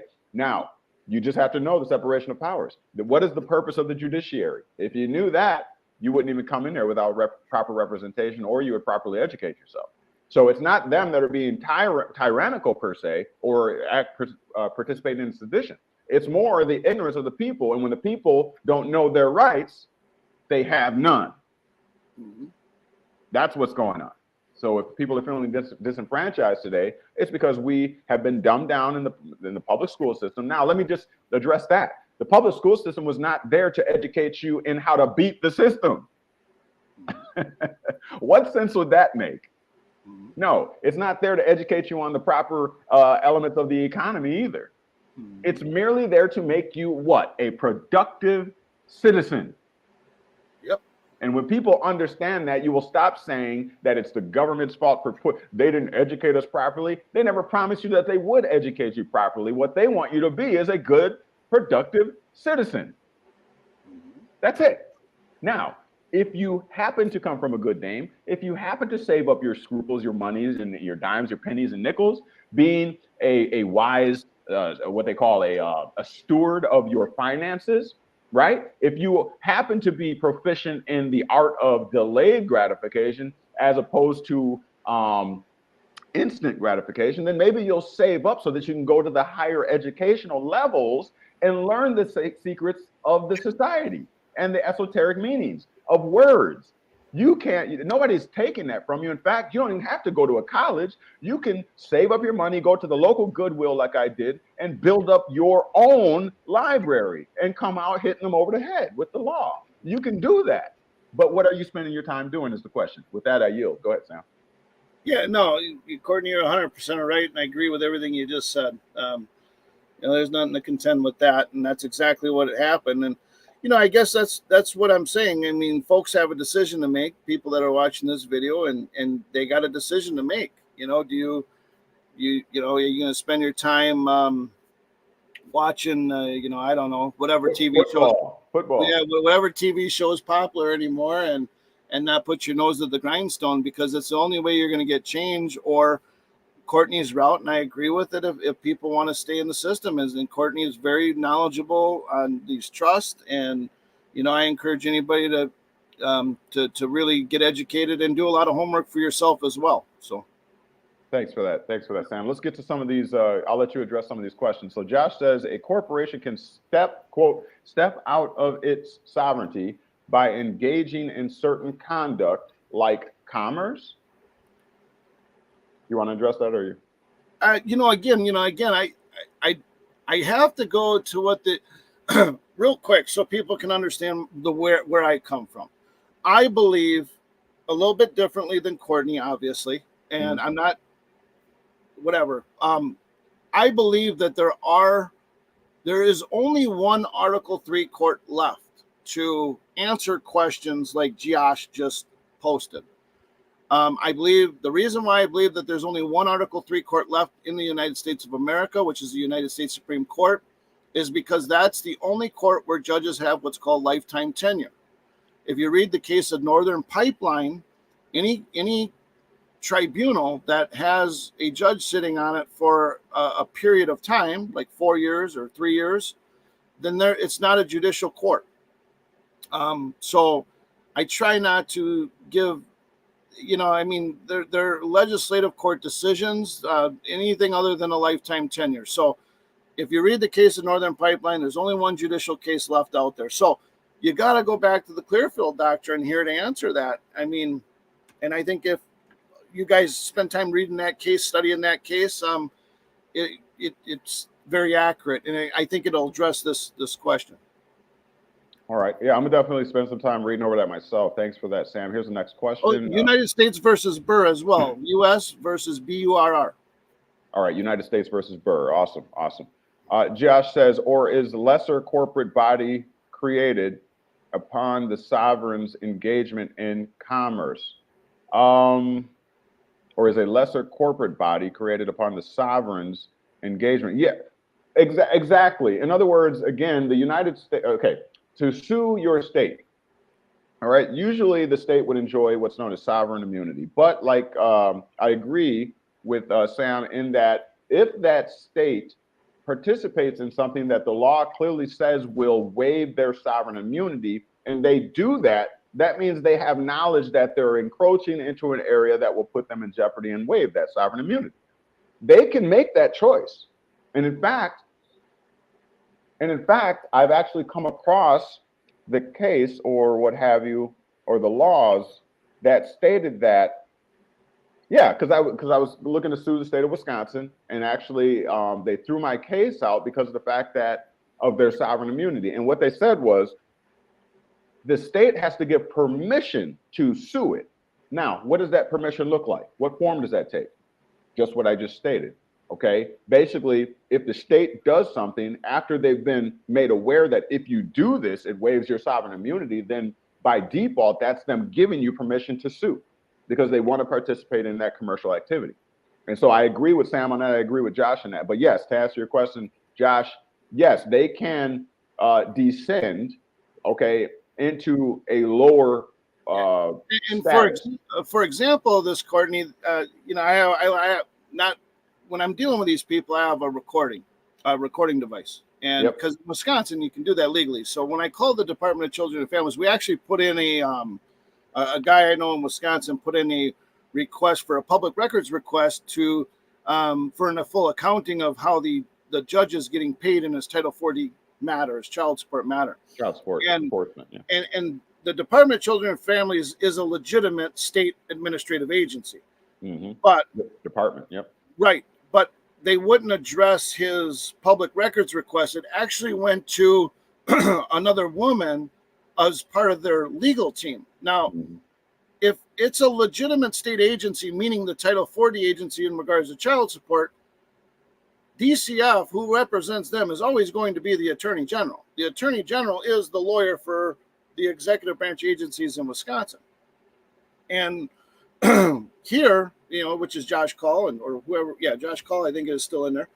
But they have their own legal team set up. Why? Because they descended. They went from operating under the Constitution, they descended to the mere level of a corporation. Now they have to have their own legal team because Josh Call really shouldn't technically be there, lawfully be there to represent them. And they're doing the right thing here, but it was just a clear indication to us that, okay, we're not dealing with a state entity in regards to Title 40 agency. We're dealing with, in our opinion, a foreign corporation who's got a contract with the Netherlands to provide child support services. So, if you look up, they're a merchant providing services to customers, right? I mean, that's what they do. So when a lot of these agencies anymore, Josh Call, the Attorney General, doesn't represent them. They have their own legal team, and that's why, because they transcended down to that level. Yeah, and I 100% agree. Well, I'll say 99.5% agree. I would just add that they have every right to do so. They have every right to do so because these are, private agencies who can contract. When you sign those applications, you're merely, first of all, translating yourself, right? We covered that, and that where it says first name, you put your given name. So that's a translation into legalese. Legalese, first name is a legalese term. Last name is a legalese term. So when you put your family name on the line that says last name, you have just committed a translation from your normal state, natural state, into a legal state, okay? And so with that being said, it's we, or us, whichever is correct, who are entering into these contracts with these agencies who have a cooperative agreement with the state departments and what have you. So again, it's our own ignorance that is basically conflating us or commingling us into the system altogether. Now, the system itself, again, we have to realize is not bad. It's not evil, whatever. It's not that. It's the people within it. It's the wealthy or wealthiest tycoons who have figured out a way to beat the system, right? And until legislation is created, like Rockefeller, they're going to profit. It's called a capitalist system for a reason. Let's get to the comment section real quick. We're getting behind. Lost Rose, thanks for being here. We appreciate you for joining Sam and I today. And it says, hello, I didn't get a notification. All right, I'm sorry about that. I'm not even sure why that is. Make sure that you subscribe and make sure you hit that the bell so that and hit all so that you get all notifications. So maybe you have to do it all over again. All right, JR is here as well. Thank you for being here, JR. We really appreciate your support. It says nature and cause. I think you're saying, yeah, the nature and cause of the action is what you might be saying. He or she also says, when you file the proper paperwork, they never address, so they violate due process every time. Well, you know what? I would have to question. Go ahead, Sam. Yeah. See, this is what I'm saying. We've taken that veer to operating outside and independent of the Constitution, but when they feel it's going to benefit their corporation, they'll pretend and act like they're acting under the Constitution. I think that's where me and Courtney sometimes have very good talks about this topic, because that's why look, in regards to the Office of Child Support Enforcement, in regards to child support, that's where I specialize in, so that's where I'm going to give you my example. Mm-hmm. Office of Child Support Enforcement literally contracted with the courts. So, and I'm sure that's going on in many other situations with the Department of Transportation and all this other corporate entities. But in regards to child support, that's why. Because, you know, they never address, because they don't have to. For one, you are in a, in my opinion, some kind of private arbitration. Now, if it was a constitutional court or even an Article 1 court, an Article 1 court cannot violate your rights. So if you make an argument of due process, they're not answering it. Why? Why? Because they feel they don't have to, because they've already bought out the judges, the people in black robes. They bought them out. So when you contract, when OCSC contracted with the people in black robes, is that judge, is he bound to the Constitution, or is he now bound to his private contract that he entered into for compensation? And that's what we're running into.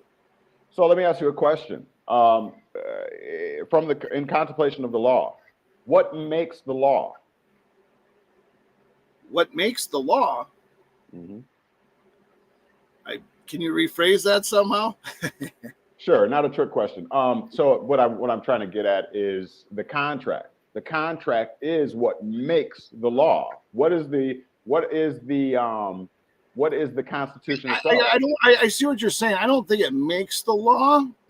I think it guides whoever has a financial interest in the matter to write legislation that corresponds with the contract, to try to make it appear as if it's a lawful action. Well, a contract has to have several elements, correct? It has to have consideration, it has to have offer, it has to have acceptance, it has to be value, exchange, right? A contract is not supposed to be one-sided, not in accordance with the law. So when it comes to the contract, or the contract known as the Constitution, right? Basically, it sets everything straight in the way that it should function. And everybody that comes in, no matter whether it's 200 years later, that contract is still in place.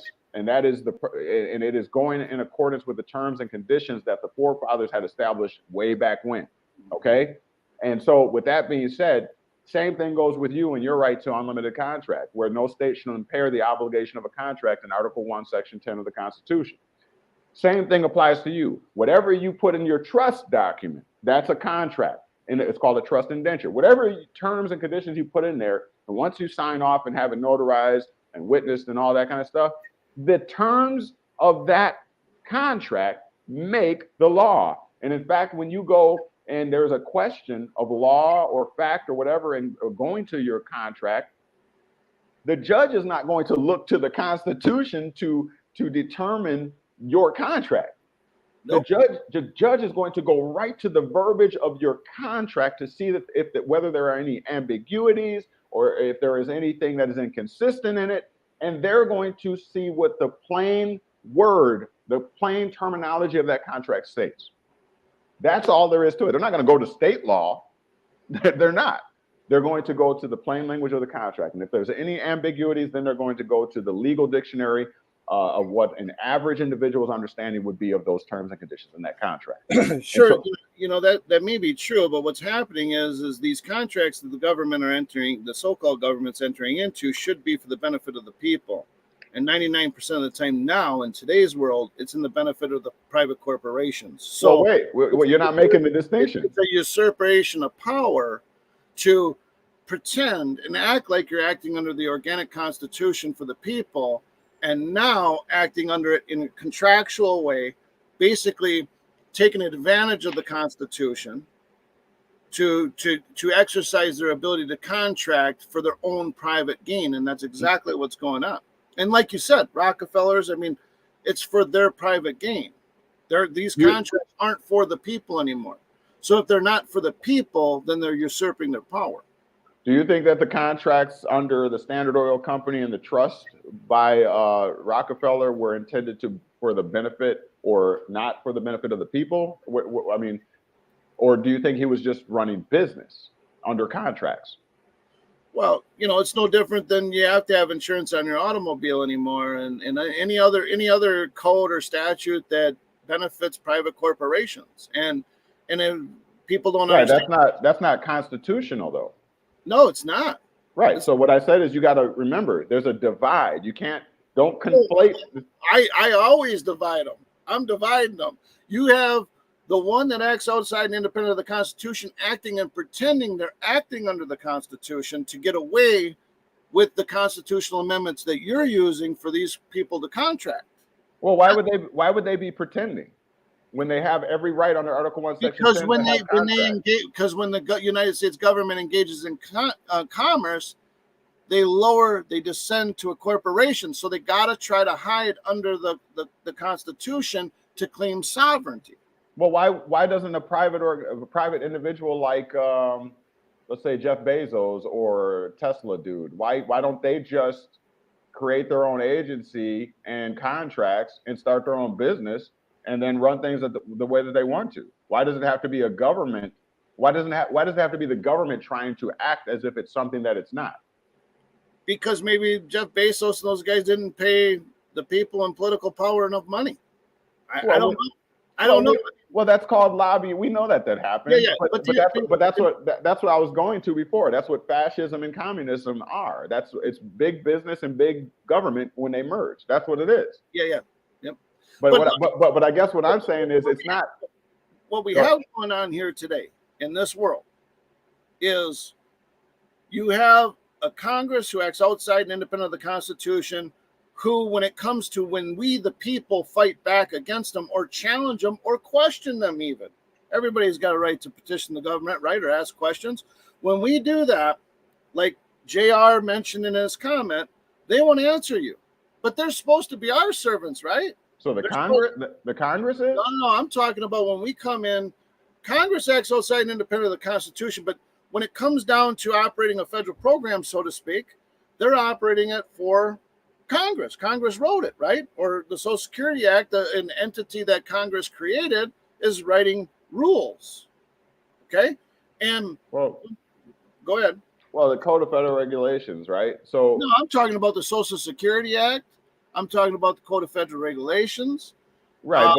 All of it. So, but when they pick and choose, they're going to run and hide under the Constitution for protection from us when we go to challenge them. Well, but to run amok with their contracts to operate in commerce, I mean, they're vulnerable. They descended to that level of a mere corporation. They're vulnerable, so they keep going back and forth, and it's a deception to the people.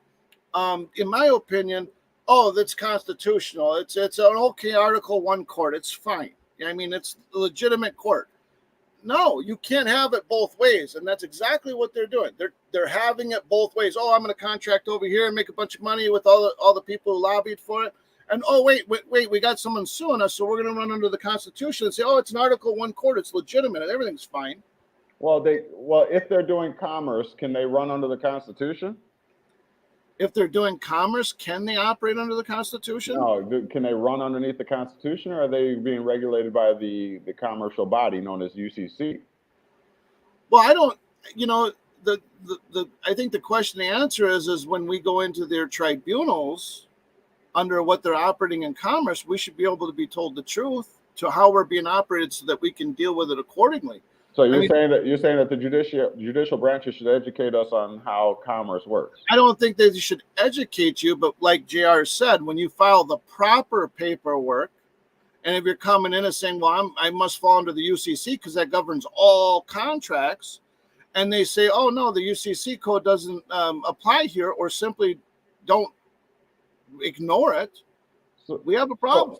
So let me ask you a question. Let's say theoretically you're coming in there to challenge, right? And you're saying, well, I'm bringing up the UCC code in relation to your accusation that I owe a responsibility to pay into the Office of Child Support Enforcement and Title 4D. Let's say you're going in there like that, right? Let me ask you a question. What side of the court are you on when you're coming to do that? What do you mean, what side? As the defendant, respondent? Or are you talking about what? Yeah, what side of the court are you coming in to make that argument? Well, if they bring you in for, it depends. If they're bringing you in for an order to show cause, I guess you're the defendant or the respondent. If you want to flip that and sue them, then you're the plaintiff. So then if you're the defendant, right, which most times that's when we go to court, right? Mom or somebody is bringing you into court saying that you're failing to pay your part, you're coming in as the respondent defendant, right? It's not mom though, it's the state. Well, I don't want to. I'm trying to get to. Go ahead. Yeah. So the point is what status, what condition are you in when you're coming in, when you're under question, under fire? And more of the times than not, it's going to be as a defendant. And so what we've learned is that as a defendant, you cannot make a civil argument as a defendant. You can't raise civil law in let's say in a criminal matter. You can't mix the two. You're conflating two different. No, but what you can do is ask what type of forum you're in. What's the jurisdiction that they're in? And if they're under the jurisdiction and authority of the UCC code, they have to tell you, but they're not. Well, I would say again, this goes to that legislative branch, that Article 1. Where they are empowered through Congress, because it is a participation in commerce. Obviously, the Social Security number is involved, so this is a commercial type of dealing. So they have authority. They have power. That's without question. We know that it's commercial activity. And I can go a step further and argue some stuff that'll blow this crazy, blow the top off. But I'm not going to go there today. We'll do that next time. So the point of the matter is that I was trying to make is, as a defendant, you can't make those arguments anyways. You come challenging with your letters and all that kind of stuff, trying to raise a civil argument in a matter that is not considered or construed to be civil. You're going to lose every time. Actually, Wisconsin does claim that it's a civil action. Okay. And most states do. Most states. But what side are you on? Yeah, you're the defendant. And what I'm saying to you is, you have to pin down what type of forum you're in. They can't bring you into a legislative court, or in other words, an Article 1 court, and not tell you what their authority for you being there is. That is well established. Well, they're going to rely. You can't make other civil arguments. Well, I mean, you can, but are they going to listen to them or confront them? Probably not. But they do, to a certain degree, have to respond to what type of forum you're in and what applies and what doesn't. And most people already know the Constitution does not apply in those type of proceedings. Right, they can't, because it's not necessarily under the Constitution, not directly. It's more under the Congress, the Congress's authority that has empowered the legislative courts to exist. Right, the state has it actually empowers the state. And then the state creates their own legislative courts, because the state has what's known as political interest, right? Those are the political branches of government where even the Article 3 courts don't even go. They don't even bother that. I have to interject here, Curdy, because I believe this is where sometimes you and I go one way and the other. Is you say, well, they can do it under contract. Okay, but now take this for an example. They can do what under contract? They can contract, and it makes everything constitutional under the Constitution. Because I'm not saying that. Okay. I'm not saying that they can contract. But remember, it's not, the Constitution doesn't give rights. It protects the rights you already have naturally, right? Right. So what I'm saying is Article 1, Section 10, the reason why you keep hearing me say that is because that protects your right to deal with each other, to trade. Does McDonald's have constitutional rights? McDonald's as the corporation, or McDonald's, what do you mean? Like McDonald's, the corporation, do they have constitutional rights? They have the same rights as the 14th Amendment citizen. Yeah. They don't have all the other amendments. The United States Corporation don't have constitutional rights either. It's a restriction, right? So when we say Wisconsin, if they're entering into a contract with the Office of Child Support Enforcement, who claims to be a federal entity, but OCSE has a contract with the Netherlands. Wait. We got to back up. Yeah, go ahead. Because you said you're talking about the Office of Child Support Enforcement. You're saying that is a federal. No. I'm saying they say they're a federal agency. They're representative of the federal government they're claiming to be, okay? So if Wisconsin contracts with the Office of Child Support Enforcement, who is claiming to be a federal agency, but OCSE has a contract with the Netherlands, and the Netherlands are the kingpin here, right? The Netherlands are calling the shots. The Netherlands, an international organization called the Hague Convention, is telling OCSE this is what you must do under contract, And then OCSE, the Office of Child Support Enforcement, is delegating those authorities to not necessarily the state of Wisconsin, by the way. They entered into the agreement with another executive branch agency called DCF. So now, who's DCF? Hold on, who's DCF performing services for? No, I'm trying to clarify, so because you're just spitting out acronyms, people might not know. Oh, I told them OCSE is the Office of Child Support Enforcement. DCF, you just said, is the Department of Children and Families. Oh, DCF is the Department of Children and Families. So what you have now is, people, who's DCF really under the authority of? They're under the authority of the Netherlands. So how can we sit here and say, through contract, through obligations of the contract, that they are operating as a entity of the state or a partnership between the federal government, the state government, and the local government? They can't claim that. Who is they? They can't claim that, you said. Okay, if you're going into court and you're the defendant, and let's just say, because again, I specialize in child support, so this is what I like to speak about, and this is how I can make the best example. If the plaintiff is bringing you into their court that they created by contract, and they're performing services under the contract, but the Netherlands is the controlling instrument here. They are the ones who created the so-called program. The federal government entered into the treaty with the Netherlands. And then the Netherlands, so the chain of events that happens here is the Netherlands, an international organization, contracts with OCSE, a separate entity, okay? And then the separate entity contracts with an entity of the state. Who are they working for? Can we say that these are state courts? Can we say that they're Article 1 courts? No, because they're operating through a contract that goes to the international community. It is not a state court. It is not a local court. It's not a county court.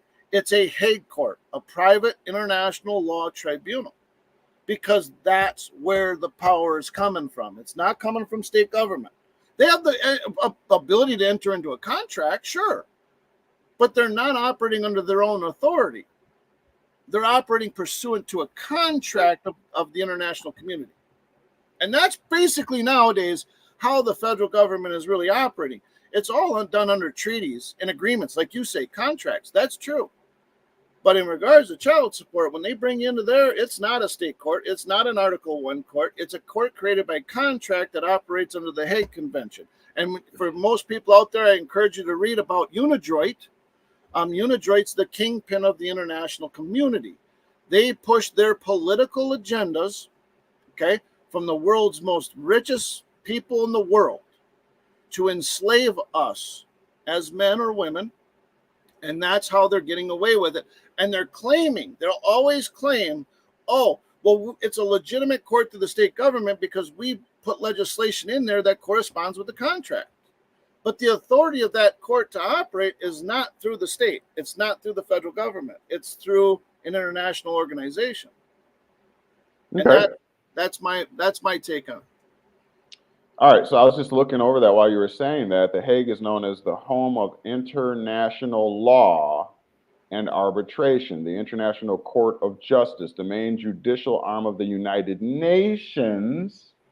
Okay. Who is an arm and who lays in the weeds here is UNIDROIT.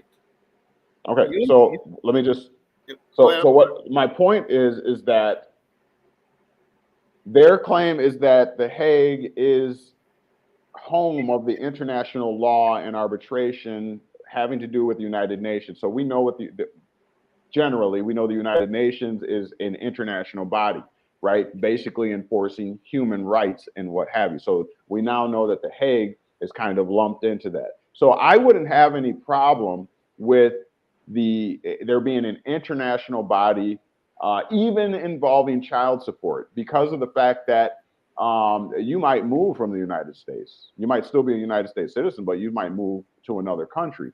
What they want to do is they want to track through the Social Security number every what they call non-custodial parent.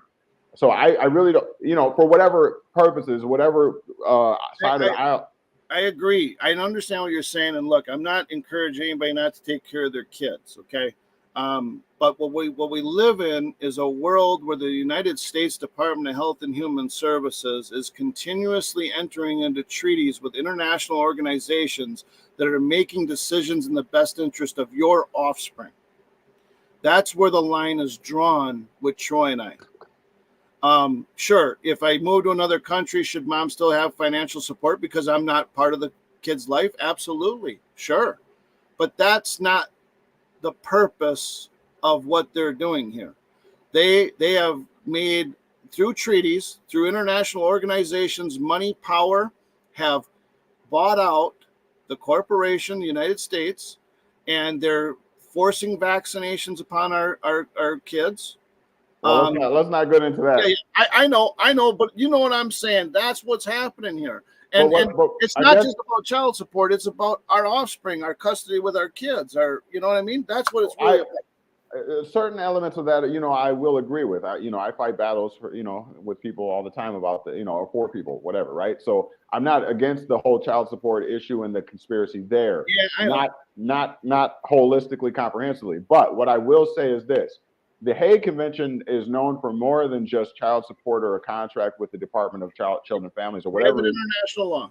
Right. So you most of you that are here have gone and gotten your birth certificate authenticated and apostilled and all that kind of stuff. You're dealing with the Hague and that too, right? When most of you were thinking that you get it authenticated, that takes you outside of the Hague Convention so that you can somehow waive jurisdiction of the United States, which has proven itself to be a fallacy anyway. So, but anyways, I'm not going to go down that rabbit hole. But my point is that the Hague Convention, some people, I'm not talking directly about you, Sam. I'm just addressing generally. As a whole, yep. Yeah, people have vilified these international bodies, including the United Nations. But when it comes down to it, a lot of times these are the entities that are protecting human rights. They are backing up the fundamental basic human rights, and The Hague is also one. Now, in relation to child support, what it appears to me in just the short amount of time in reading is that they have, as an international body, been tasked with also working with the United Nations. You got human trafficking. You got children that are missing every day in the United States. I'm not talking about overseas. I'm talking about here. And so you can find an element of The Hague and the United Nations in dealing with child trafficking too. So you can make the decision based upon further reading and investigation as to whether this is a negative thing or a good thing. But I see both possibility of bad, as Sam is, putting it on his side. But I also see that they also combat things like human trafficking and other bad things, right? And child trafficking. So you will have to do the research on that. We are rounding the corner on 2 hours and 8 minutes. I want to make sure I'm going to address some of the comments. I'm going to make sure. One thing I have to interject one thing, but they're using us. They're human trafficking the people by turning us into a corporate fiction to have us pay them all these fees and money all the time. So I agree with you. The international community does some good things or not. The people of the United States of America don't deserve to be under the foot of unelected representatives that we have no clue who they are and what their agendas are, what their true agendas are. That's all. I would agree with you under certain circumstances. I would just merely say that or state that when it comes to contract, it's a whole different animal. Okay. Yeah. And so if you find yourself entering, this is why you have to be educated. You have to know. This is why we do what we do here. And you have to know the law. You have to know at least your rights, your human rights, some civil rights, political rights. You have to know these things. If you don't, you have none. That's how it is. The justice system is merciless. It's merciless because what they say is, hey, if you get in trouble, we'll afford you an attorney to help you in your case. But when it comes to you trying to sue somebody, you're on your own because, hey, if you're trying to sue somebody, that means that you must know your rights. All right. So what they're saying is the justice system is not there to coddle you. This is a man or woman's world, however you want to paint it. I'm not trying to be sexist, but the justice system is what? Blind. It's blind. Justice is blind. It's not looking at how you feel. It doesn't care how emotional you are. It doesn't care about that. It goes by the civil procedures, and that's it, and that's all. So with that being said, I want to make sure I give Sam time to plug his channel, his YouTube channel, his book. Take us out, whatever you want to talk about for a moment, So everyone, and then we'll close out on the comments, and right. then we'll end up. Okay. Well, first of all, I want to thank you, Courtney, for having me on. Like I said, I have a lot of respect for you, and I know how hard you diligently research everything that you say, and I appreciate that. And you know, Troy and I from CS Game Over, in regards to child support, if you have any child support issues, I hope that you can turn to that channel and look for some answers that might be helpful. You know, but guys, I can't emphasize it enough. It's all on you. You have to do your own research, your own studies, and come to your own conclusions. You know, that's just what we're doing. So, but thank you for having me on, Courtney. And if you guys are interested in our book, it's the email address to contact is csgameover@yahoo.com. All right. And so I don't know if you don't want to go into it, but I do know that you're working on a pretty important case. Your last live that last upload you put up was talking about one of our own. Yeah, we have a guy in Wisconsin, Racine, Wisconsin, that, you know, I mean, never has been in trouble before a day in his life. Just a good guy, man. I had the pleasure to meet him one time in person. And he always told me, he said, Sam, you know, I'm not only fighting for myself here, I'm fighting for everybody else out there.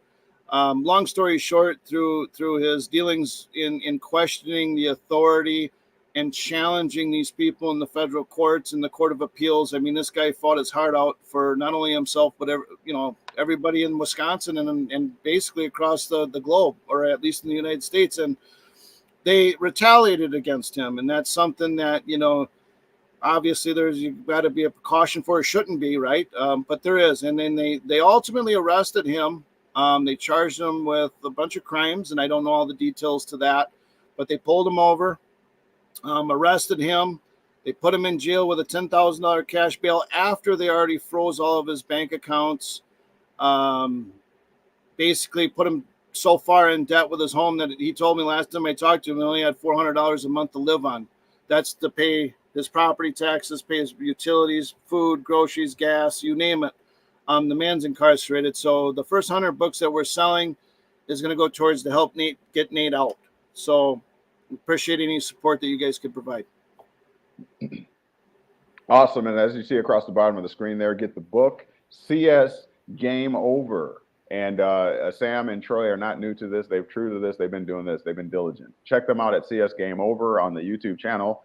And, you know, it'd be a great thing to show your support, get a copy of that book. How much do you want to talk about how much the book is? Yeah, the book is $99, guys. That includes shipping for us. So, you know, we'll get it out to you right away. All right. Awesome. Awesome. Very good. Again, thank you for being here, Sam. And hopefully next time we can get Troy on. That'd be a great time. Troy is very passionate. Troy is very passionate, and I love it. And we got hours and hours of telephone calls. We just have a great time. But it is a great group of guys and gals as well. We got a lot of people out of Wisconsin, actually. Good. Yeah, Good. we should have a Wisconsin forum and with all the providers and just get them on. You know what's weird about that, Courtney, is we don't have too many people from Wisconsin watching the channel. Yeah. I don't know what's going on, but anyway. Yeah, it's usually... they're watching too many of the Kardashian twins or something. Yeah. All right. Let me get through these comment section. I feel like it'll be unjust. Do you stick around until I go through them, or are you out of here? I'm gonna have to take off, Courtney. Okay. Okay, man. I appreciate everything. All right, very good. Thank you. We'll see you soon. I'll let everybody know next time we get you on. Hey, we're gonna get you on over to us. Very good. All right, buddy. Thank you. All right, you heard it here first. CS Game Over. We'll talk to you soon, Sam. Peace. All right, let me go through these comment sections real fast, and then we're going to get out of here. Let's see. Oh, my goodness. JR is going to town on me. JR says, does the child support contract waive the sovereign immunity? Does the child support contract waive the sovereign immunity? I don't know about that. I don't know about that. I don't think it would, obviously. I don't contend that it's the state that is actually presenting that. contract to you. It's the actual agency itself. All right. The separate and what is it called? It's separate and distinct, or separate, independent and separate agency. I forget the terminology used, but I don't think it's the state that is bringing that contract. Okay, the state is merely looking to recoup its expenditures, and that's the purpose of the Title IV-D agency, is to recoup the state's expenditure. All right, and Mitchell, welcome. Says, hey, Sam, that gentleman you speak of in Wisconsin sounds pretty familiar. Okay, that must have been something you said earlier, Sam. Thanks for being here, Mitchell. JR says, federal funding participation with agencies, does that waive sovereign immunity? Again, I don't believe so. I don't think so. I don't think so. This is the Office of Child Support Enforcement, the Title IV-D. Let me see here. Yeah, that I know that agency is funded both federally and state. Okay, and again, it's to recoup the expenditures of the state. That's what it's for. The expenditures that the state makes are in accordance with the Title IV-A, which is basically your TANF, your what's the other one? The old one, AFDC, all that. Social welfare. Okay. JR says they never disclose the jurisdiction if challenged, or nature and cause of action if challenged. Okay. More than likely, it's because it is presumed that you know, especially if you are there without legal representation. So they're going to treat you as if you are there pro se and you are able to handle competently your legal affairs and matters. And so there is going to be little to no, how shall I say, empathy or sympathy for you. And that isn't that a lot of times what it feels like. Okay, you have to know. They're not going to educate you. All right, JR says you have a right to know and to be given fair notice. You also have a right to be heard. The Fifth, Sixth, Seventh Amendment. Again, those are constitutional amendments. It doesn't apply in those venues. It doesn't apply. JR says for every dollar someone pays in child support, the state is reimbursed $5 from the federal government. Okay, very good. Moving through, Tyrone Klein is in the house. Thank you for being here. Thank you for your support. Let me put this up while we're getting ready to close out here. Don't forget to donate. If you appreciate this type of programming and you want to see it continue, the only way that we can really do that and put on good shows, bring on great guests and what have you, is through your support. Otherwise, time is money, as it were. I know we don't want to discuss that, but to put on shows like this, to spend this amount of time, we've been on 2 hours and 17 minutes and 47 seconds. So that's quite a bit of time. Yeah, please show your support and your love, all right? At the Cash App, scrolling across the bottom of the screen there, it's $ American Consulate. All right, let's get back to the comments. Tyrone Klein says the powers of Congress are fixed powers that do not change. Their power cannot be enlarged by treaty-making power. The House can never agree. Okay. I assume that you're addressing the plenary powers that were granted to the Congress through the Articles of Confederation.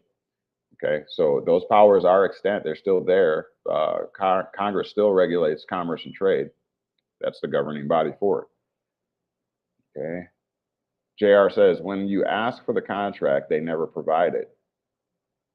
They meaning child support? Is that what you're talking about? I would submit a FOIA request. I mean, you have a right to challenge a debt. In fact, they usually send out notification that says if you want to reopen your case or if you want to challenge a debt, then you're going to have to start looking under the Fair Debt Collection Act and other acts that protect the consumer. You are looked at as a consumer. They are providing you with a service. So you just have to, again, be competent, not legally competent, to know where to look and how to FOIA. All right. Otherwise, there is a violation of due process, equal protection of the law, and what have you, and you need to know then how to sue them in federal court for violation of those rights. JR says the government goal has nothing to do with taking care of children. I think you're saying. I agree. I agree. We'll have to cover that. I do have some fines of my own. All right. we'll have to cover that. We won't cover that now because the hour is long, and I got to wrap it up. Janine Washington, welcome. Thank you for being here. Years ago, I legally challenged my name. My name on my amended birth certificate is handwritten. Amended, okay, birth is written and is in both upper and lowercase. My driver's license and Social Security have all uppercase. So, am I considered dot dot dot? What is dot dot dot? Am I considered what? Years ago, I legally changed my name. My name on my amended birth certificate is handwritten and is in both. Okay. My driver's license and Social Security have all uppercase. So am I considered? I'm gonna go out there for you, Janine, and I gotta say this, just being honest with you, like I always aspire to do. How should I put this? We need to get away from this upper and lowercase, capital, all capital name, whatever. You know, these are Roman law principles that existed a long time ago. And I'm not necessarily saying that they mean absolutely nothing, but in all the years that I've been doing this, and all the years that I know of other people that have been doing this, trying to push that, well, this is an uppercase, and this is in lowercase. So basically that's a corporation, that's not me. Doesn't work. I don't know how else to put it to you. It doesn't work. Now, it can mean whatever you determine it means, right? You can write a book and put certain words in all capital letters and then tell your readers, well, what I meant by this is that that's a corporation. And when you see it in lowercase, that means something else altogether. You have the right to do that. You're the author, you know, you have the right to do that. But when it comes to the issues of law, it's not going to hold up in court. It has not held up in court, and you're not going to get anybody to recognize it from a state legislative standpoint, et cetera, et cetera. I mean, they're going to look at you like, so what? Okay, so what? You know, and that's what we've got. So I'm not telling you something that I feel. I'm not just adding conjecture here. I'm actually telling you what I know. I've experienced it myself. So it's up to you, though. If you want to continue on that vein, hey, everybody, to each their own. Wolf Dark Art is in the house. Thank you for being here as usual. Thank you for your support. A long time no hear from. Says the U.S., its officers and security forces have been found guilty of 22 counts of crimes against humanity. This too include human trafficking. I am aware. I am aware. I think you know I'm aware. I think we've dealt with that topic together. But what does it mean for us? And what can we glean from it? And how can we use it? I guess that's what would be important. You know, there's a whole lot of information out here, as I think everyone here knows. And what good is it if we can't get any traction with it? Okay, so I've just determined to stay focused on what the case law says, what the law says. I've been determined to use less conjecture, to not go along with every guru's information, because that's just been taking us all over. And I like to go right up the middle. I don't know about you. I like to go right up the middle, and I need traction. Okay, I want manifestation, and so that's what I'm focusing on. I call this Knowledge Well 3.0. This is very we're going straight up the middle this time. We're not deviating. We're not going after hoop dreams and what do they call it? What do they say? Horseshoes and whatever they say. I don't know. Unicorns or something. Anyways, moving on. JR says their goal is only to get money, and the reason you can prove that because 50-50 custody and placement is standard according to the Constitution. However, when you in a legislative court, okay, their goal is only to get money, and the reason you can prove that because 50-50 custody and placement is standard. Okay, according to the Constitution. I mean, I don't think they're going to argue with you that their goal is as to whether their goal is to get money. I mean, they clearly state that the whole purpose of child support is to recoup the state's expenditures. All right, because under the Title 4A, they're giving out handouts, subsidies, government subsidies, handouts, right?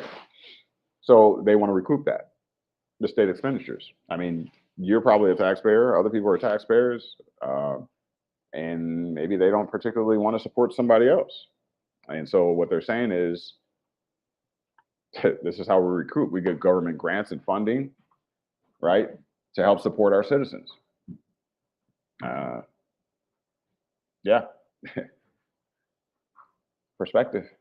JR says they are not following that because of incentives, receives money. All right, I'm not sure how to translate that. BB Production says, BB Production Studios, if you don't research for yourself and your situation, then you'll keep switching your opinion with every new view you're presented with. Just saying. That is absolutely 100% accurate. That is 100% accurate. Do your own research, and don't forget to try to apply the things that you have been persuaded about. Don't forget to try it, okay? Because otherwise, what is it for? What good is it? If you're just bombarding your mind with information but never apply it. In my book, that's called constipation, right? Just constantly feeding yourself and never expel anything. That's constipation. It does you no good. Wolf Stark Art said separate, single, organizational or organization unit. Yeah, that's the title. Title 4D is a separate and single organization. Yep. JR says we should do a forum for Wisconsin. I agree. We should do that. We got a lot of people here that are that have platforms.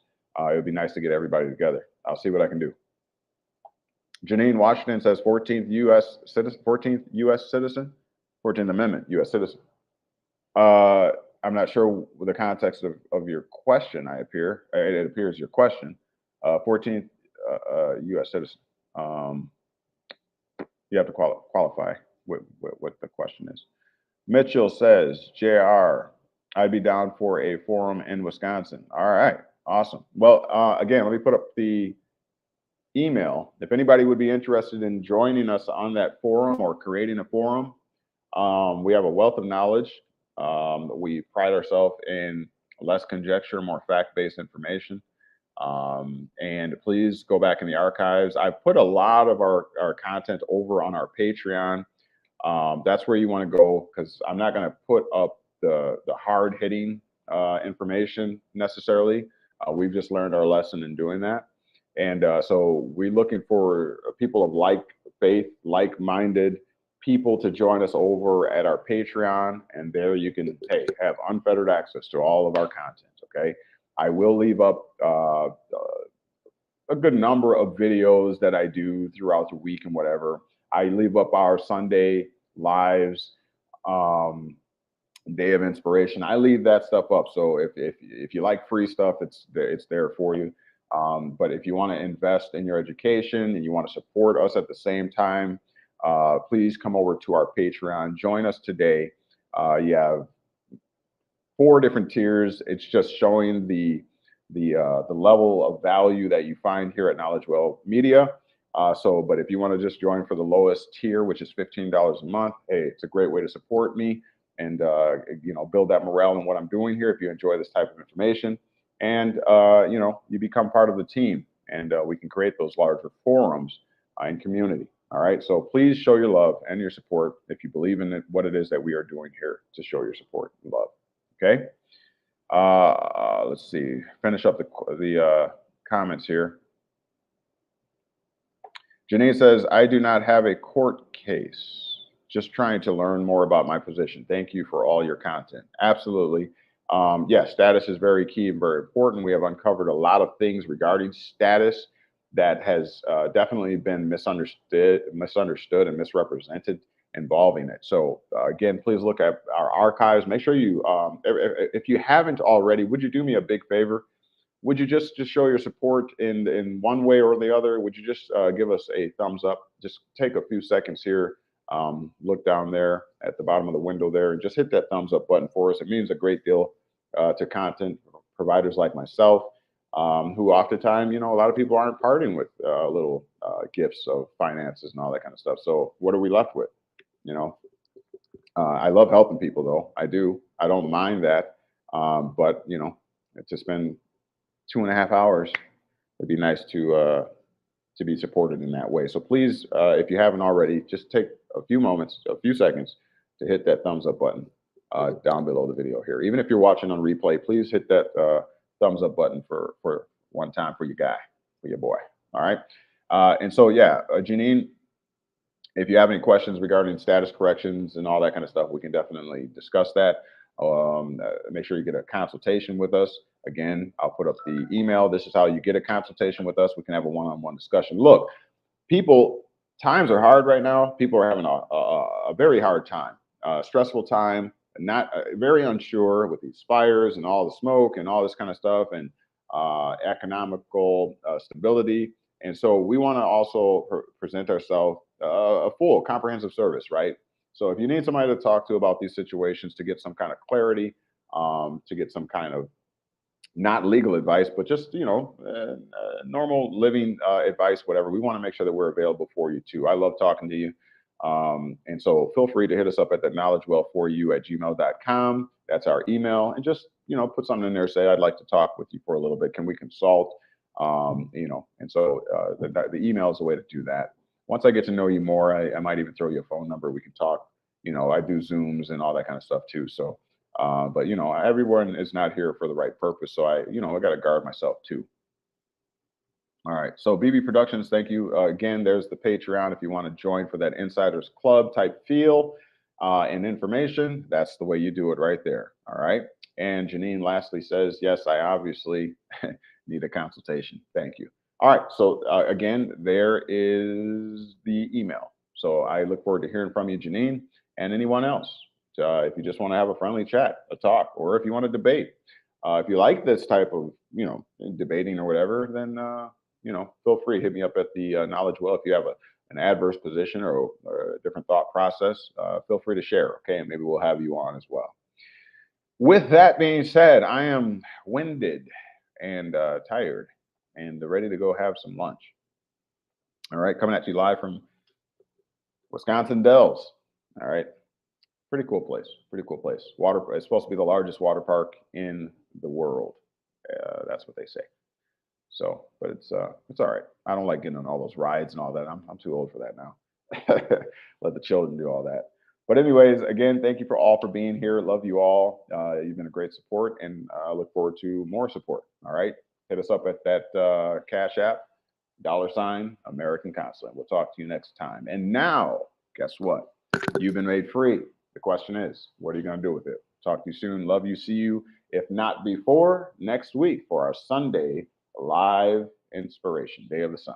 Love you all. Peace. Start your journey today by liking, subscribing, and sharing our YouTube channel, Knowledge Well Media, or by going to our Square site at knowledgewell-media.square.site and perusing over the available content and information. Also by submitting your email at the bottom of the Square site page in the Stay in the Loop section to receive priority information, specials, and other insider details. Or by signing up for a 1-hour consultation to tailor your specific educational needs in beginning your journey. You may do so at the aforementioned Square site, once again at knowledgewell-media.square.site. Here are a few other items in demand on our Square site. The Person Defined series, a 9-part video lecture series, comprehensively outlining the scheme to artfully deceive mankind into trading away his birthright, his natural liberties, and inherent rights. Pre-orders for The Yellow Bricks of Emerald, the first edition, offered presently as an ebook only. This book comprehensively uncovers the legal schemes, past, present, and future, of the elite powers and the U.S., subjecting American citizens to servitude and allegiance due to their own ignorance. The Knowledge Well Video Lecture Series Trust Course, a comprehensive lecture series educating on the history, effects, and administration of the wealth-preserving asset protecting private commercial entity known as a trust. Plus, we have our very own template and instructions to help you set up yours. And coming soon, our apparel and product store for all things KnowledgeWell, including shirts, hats, jackets, cups, bumper stickers, and more. For all this and much, much more, as well as for any questions or comments, email to knowledgewell4u@gmail.com or go to our Square site at knowledgewell-media.square.site. And now, you've been made free. What are you going to do with it?